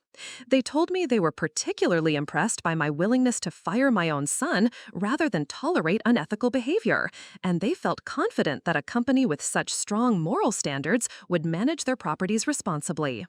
As I sit in my office today, looking out at Commerce Street where our company has operated successfully for over 20 years, I have no regrets about the difficult decisions I made. Christopher forced me to choose between enabling his destructive behavior and protecting the business Kenneth and I had built together, between family loyalty and professional integrity, between short-term peace and long-term sustainability. I chose integrity, professionalism, and sustainability. And in doing so, I discovered that sometimes the most loving thing you can do for someone is to hold them accountable for their actions, even when those actions force you to make choices that break your heart. Christopher may never forgive me for evicting him from his apartment and refusing to enable his unethical behavior. He may never understand that my decisions were motivated by love. Love for the employees who depended on our company for their livelihoods, love for the tenants who trusted us with their homes, and ultimately love for him, even though he had chosen a path that made our relationship impossible. But I sleep well at night knowing that I defended the values Kenneth and I had built our lives around. I protected the people who had counted on us to do the right thing. And I proved that integrity isn't just a nice idea to talk about, it's a principle worth fighting for, even when that fight costs you everything you thought you knew about family. The eviction notice I served Christopher wasn't just about non-payment of rent. It was about evicting dishonesty from our company culture, evicting exploitation from our business practices, evicting the toxic attitudes that had threatened to destroy everything we had worked to build. And sometimes, when someone screams that you've ruined their lives, the most loving response is to step back and let them discover what kind of life they're capable of building on their own, without your money, without your protection, and without the safety net that had allowed them to avoid the consequences of their choices for too long. Christopher wanted to be treated like a successful businessman rather than a family member. I gave him exactly what he asked for, and the eviction notice he received was simply the final installment on a lesson about accountability that was long overdue. Now I'm curious about you who listened to my story. What would you have done in my situation? Have you ever had to choose between family loyalty and doing what's right? How do you handle it when someone you love becomes someone you can't trust? Comment below and let me know your thoughts. And if you found this story meaningful, please share it with others who might need to hear it. Thank you for following my journey. And remember, sometimes the greatest act of love is refusing to enable someone's worst instincts, even when that refusal costs you everything. 2 years after serving Christopher with his eviction notice, I thought I had closed the book on the most painful chapter of my family's history. Hartwell Property Management had not only survived his departure, but had flourished beyond my wildest expectations. We had expanded our portfolio to over 500 properties, hired 12 additional employees, and earned recognition as the Property Management Company of the Decade from the Regional Business Association. Life had settled into a comfortable rhythm of success, respect, and the deep satisfaction that comes from building something meaningful with your own hands. But on a crisp Tuesday morning in November, that comfortable rhythm was shattered by a phone call that would test everything I thought I had learned about forgiveness, family, and second chances. "Mrs. Hartwell," said the voice on the other end of the line, "this is Dr. Amanda Foster from Mercy General Hospital in Phoenix.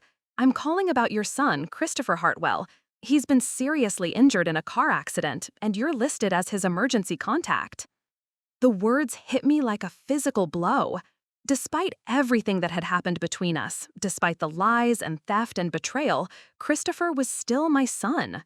The maternal instincts that had been buried under 2 years of justified anger came flooding back with overwhelming force. "How seriously injured?" I asked, my voice barely above a whisper. "He's in intensive care with multiple fractures, internal bleeding, and a traumatic brain injury," Dr. Foster explained gently. "The next 48 hours will be critical. Mrs. Hartwell, I need to ask, do you have medical power of attorney for your son? The decisions we need to make require family authorization, and he's unconscious." I closed my eyes, feeling the weight of responsibility settle on my shoulders like a familiar but unwelcome burden. "I'll be on the next flight to Phoenix," I told her. The 6-hour journey to Arizona gave me time to think about the complexity of love and family loyalty. I had spent 2 years convincing myself that I was done with Christopher, that his choices had severed our relationship permanently. But sitting in that airplane seat, staring out at the clouds below, I realized that some bonds can't be broken by anger or disappointment or even betrayal. Mercy General Hospital was a sprawling complex in downtown Phoenix, and finding my way to the intensive care unit felt like navigating a maze designed to test my resolve. When I finally reached Christopher's room, nothing could have prepared me for what I saw. The confident, arrogant young man who had threatened me in his apartment doorway was gone, replaced by a pale, broken figure connected to machines that monitored every heartbeat and breath.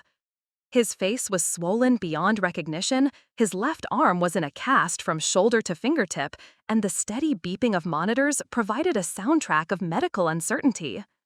"Mrs. Hartwell?" A woman in scrubs approached me with the practiced compassion of someone who delivered bad news for a living. "I'm Dr. Foster. Thank you for coming so quickly." "How bad is it?" I asked, unable to take my eyes off Christopher's still form. "The injuries are severe but not necessarily life-threatening," Dr. Foster replied, consulting a tablet filled with medical data. "However, there are complications. Your son has been living as a homeless person for several months. He's malnourished, dehydrated, and showing signs of substance abuse. The accident might actually have saved his life by bringing him to medical attention." Homeless. The word echoed in my mind as I tried to reconcile this information with the image I had maintained of Christopher. Angry, vindictive, but presumably landing on his feet somewhere else, probably running new scams and manipulating new victims. "What happened to him?" I asked. Dr. Foster consulted her notes. According to the police report, he was hit by a drunk driver while crossing the street. But Mrs. Hartwell, the circumstances are concerning. Your son was apparently living in a tent encampment under a highway overpass. The social worker who interviewed people at the scene said he'd been there for at least 6 months. 6 months. While I had been celebrating our business success and feeling vindicated in my decision to cut him off completely, Christopher had been living on the streets, struggling with addiction and poverty in a city where he knew no one and had no support system. "There's something else," Dr. Foster continued gently. "When your son was brought in, he was carrying this." She handed me a worn, water-stained envelope with my name written on it in Christopher's familiar handwriting. With trembling hands, I opened the envelope and unfolded several pages of notebook paper covered in Christopher's handwriting. The letter was dated just 3 days earlier.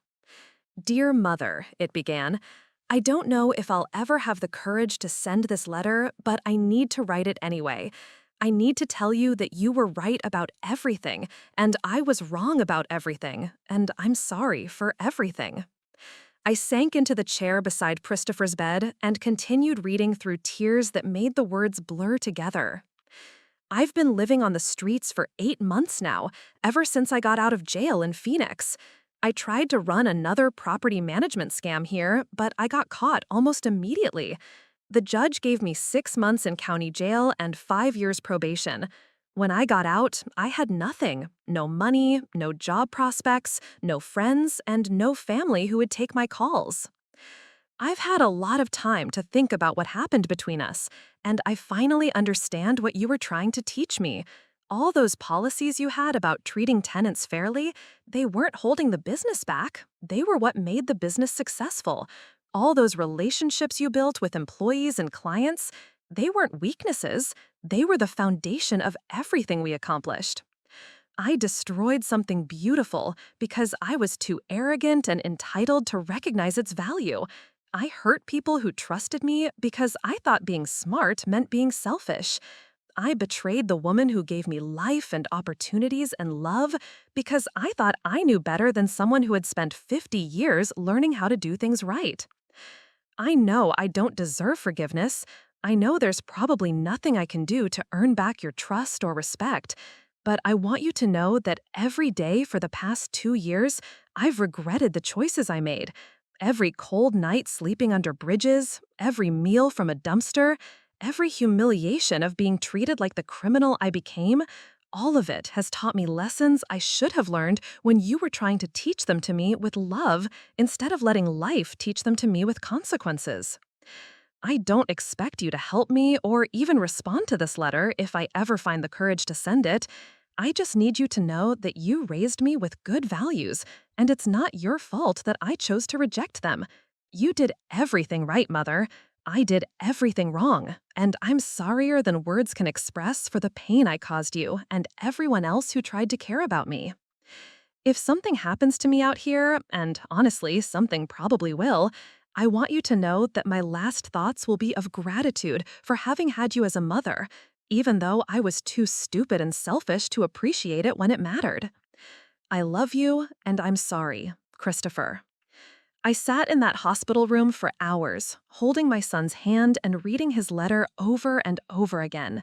The machines continued their mechanical symphony, monitoring vital signs that would determine whether Christopher would have a chance to rebuild the life he had destroyed with his own choices. Dr. Foster returned around dinner time to check on Christopher's condition and found me still sitting in the same chair, still holding the letter that had revealed the depth of his suffering and regret. "Mrs. Hartwell, you should know," she said gently. "Your son's injuries will require extensive rehabilitation, even if he makes a full recovery. We're looking at months of physical therapy, possible cognitive rehabilitation depending on how the brain injury heals, and ongoing treatment for the substance abuse issues. It's going to be a long, difficult journey." "What are his options if he doesn't have insurance or family support?" I asked. "Limited," Dr. Foster replied honestly. "The county has some programs for indigent patients, but they're overcrowded and understaffed. Most likely, he would be stabilized and then transferred to a public facility with minimal resources for long-term care." I looked at my son lying unconscious in that hospital bed, thinking about the letter in my purse and the 2 years of consequences that had led him to this moment. He had made terrible choices, hurt people I cared about, and broken laws that had rightfully landed him in jail. But he was also a human being who had recognized his mistakes and was genuinely sorry for them. More than that, he was my son. And sometimes love means standing by someone through their worst moments, even when those moments are the result of their own poor choices. "Dr. Foster," I said quietly, "what would it take to transfer Christopher to a private rehabilitation facility with the best possible care?" "Mrs. Hartwell, that kind of comprehensive treatment could cost hundreds of thousands of dollars over several years. Are you sure you want to take on that kind of financial commitment?" I thought about Christopher's letter, about his months of homelessness, and the lessons that suffering had finally taught him. I thought about Kenneth, who had always believed in second chances for people who demonstrated genuine remorse. I thought about the business principles we had built our success on, treating people with dignity even when they had made mistakes, believing in redemption even when it was expensive. Yes, I said firmly, I want him to have the best care available, whatever it costs. The next 3 months were a blur of medical consultations, insurance paperwork, and gradual, painful progress.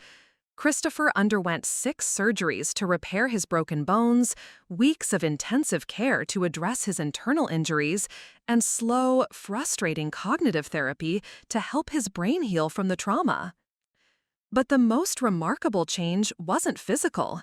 It was the transformation in his character that became apparent as soon as he was conscious enough to have meaningful conversations.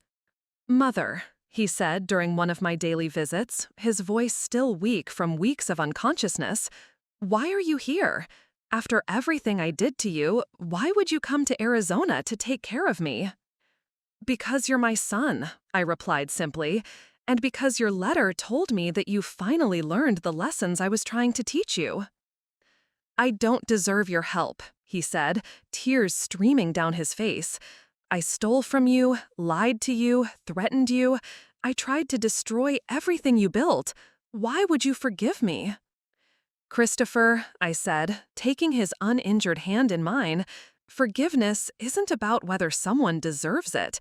Forgiveness is about choosing love over anger, hope over despair, redemption over revenge.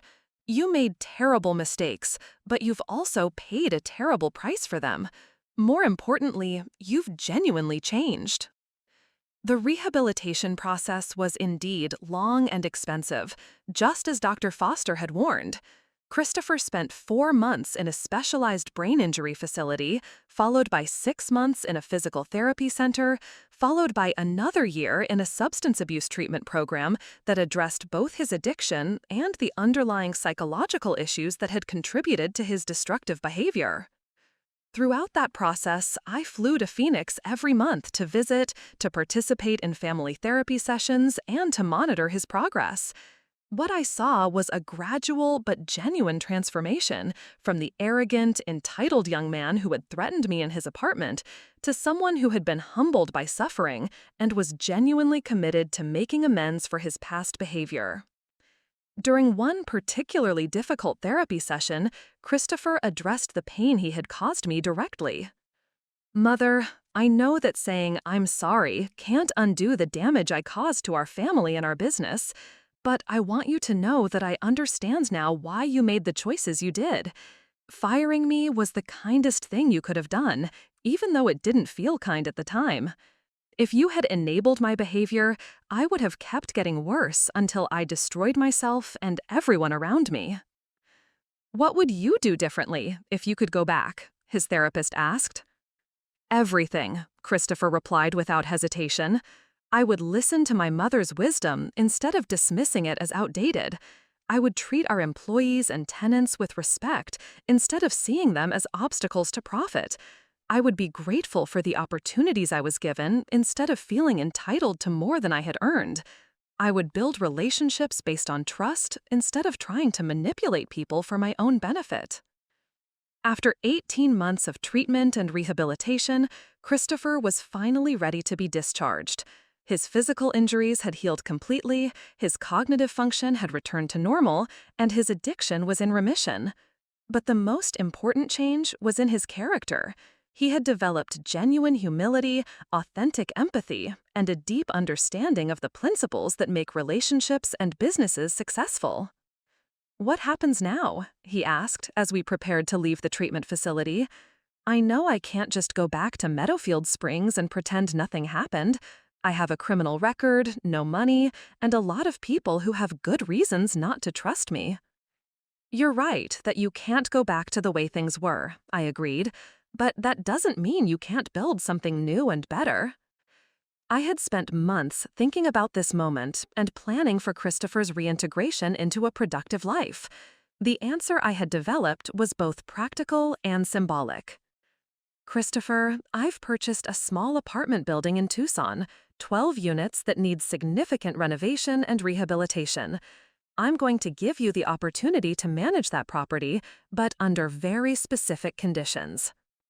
I handed him a thick folder containing property documents, renovation plans, and a detailed contract outlining expectations and accountability measures.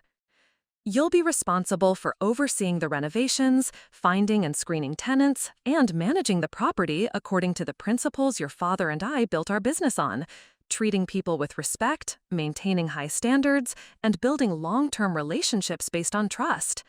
You'll receive a modest salary and housing in one of the units, but the real compensation will be the opportunity to prove that you've genuinely changed. Christopher studied the documents with tears in his eyes, understanding that this was both a tremendous gift and an enormous responsibility. Mother, what if I fail? What if I fall back into old patterns or make the same mistakes again? Then you'll face the consequences of those choices, I replied honestly.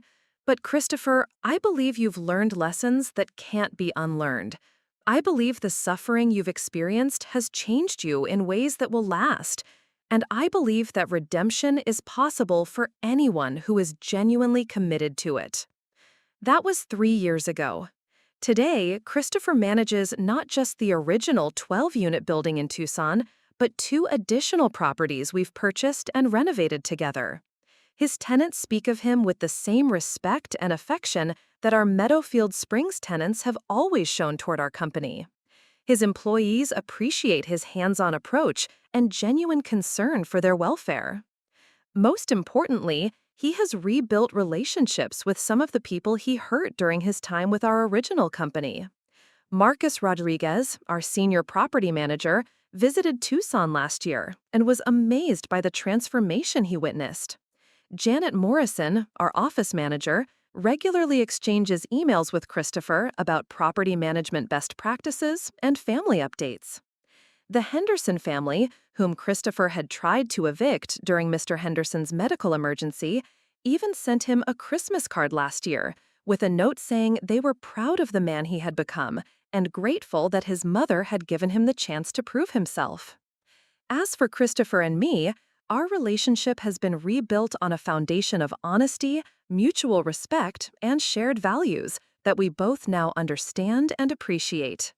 He calls me every Sunday evening, not to ask for anything, but to share updates about his work, his tenants, and his ongoing commitment to the principles that create successful, ethical businesses. Mother, he said during our most recent conversation, I know I can never fully repay what you invested in my rehabilitation and second chance, but I want you to know that every day I'm grateful for your decision to choose love over anger, redemption over revenge. You saved my life in ways that go far beyond paying for medical treatment. Christopher, I replied, love isn't about keeping score or expecting repayment. Love is about believing in someone's capacity for growth and change, even when they've given you every reason to give up on them. You've proven that belief was justified.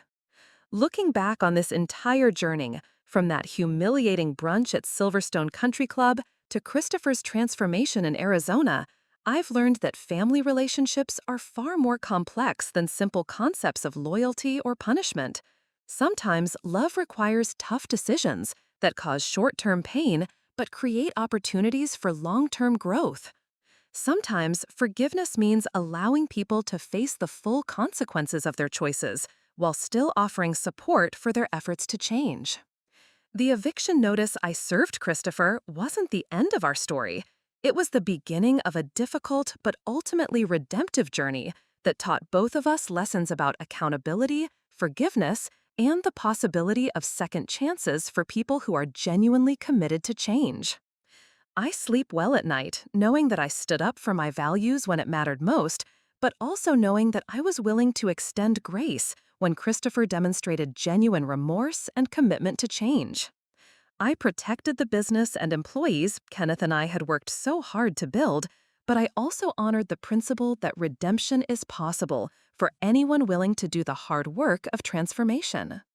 And sometimes, when someone you love screams that you've ruined their lives, the most loving response is to step back and let them discover what kind of life they're capable of building on their own. and then be ready to help them rebuild when they've learned the lessons that only consequences can teach. Christopher's story isn't just about eviction notices and family businesses. It's about the long, difficult journey from entitlement to humility, from manipulation to integrity, from taking to giving. It's about the truth that real change is possible, but only when someone is willing to face the full cost of their mistakes and commit to becoming a better person. The greatest gift I gave Christopher wasn't the expensive medical treatment or the second chance business opportunity. The greatest gift was refusing to enable his destructive behavior long enough for him to discover who he could become when he stopped making excuses and started taking responsibility. And the greatest gift he gave me was proving that love, patience, and appropriate consequences can indeed transform even the most broken relationships into something stronger and more beautiful than what existed before. Now, I want to hear from you. Have you ever had to choose between enabling someone you love and holding them accountable for their actions? How do you balance forgiveness with consequences? What does redemption look like in your family or business relationships? Share your thoughts in the comments below, and don't forget to subscribe for more stories about the complex journey of building integrity in business and family life.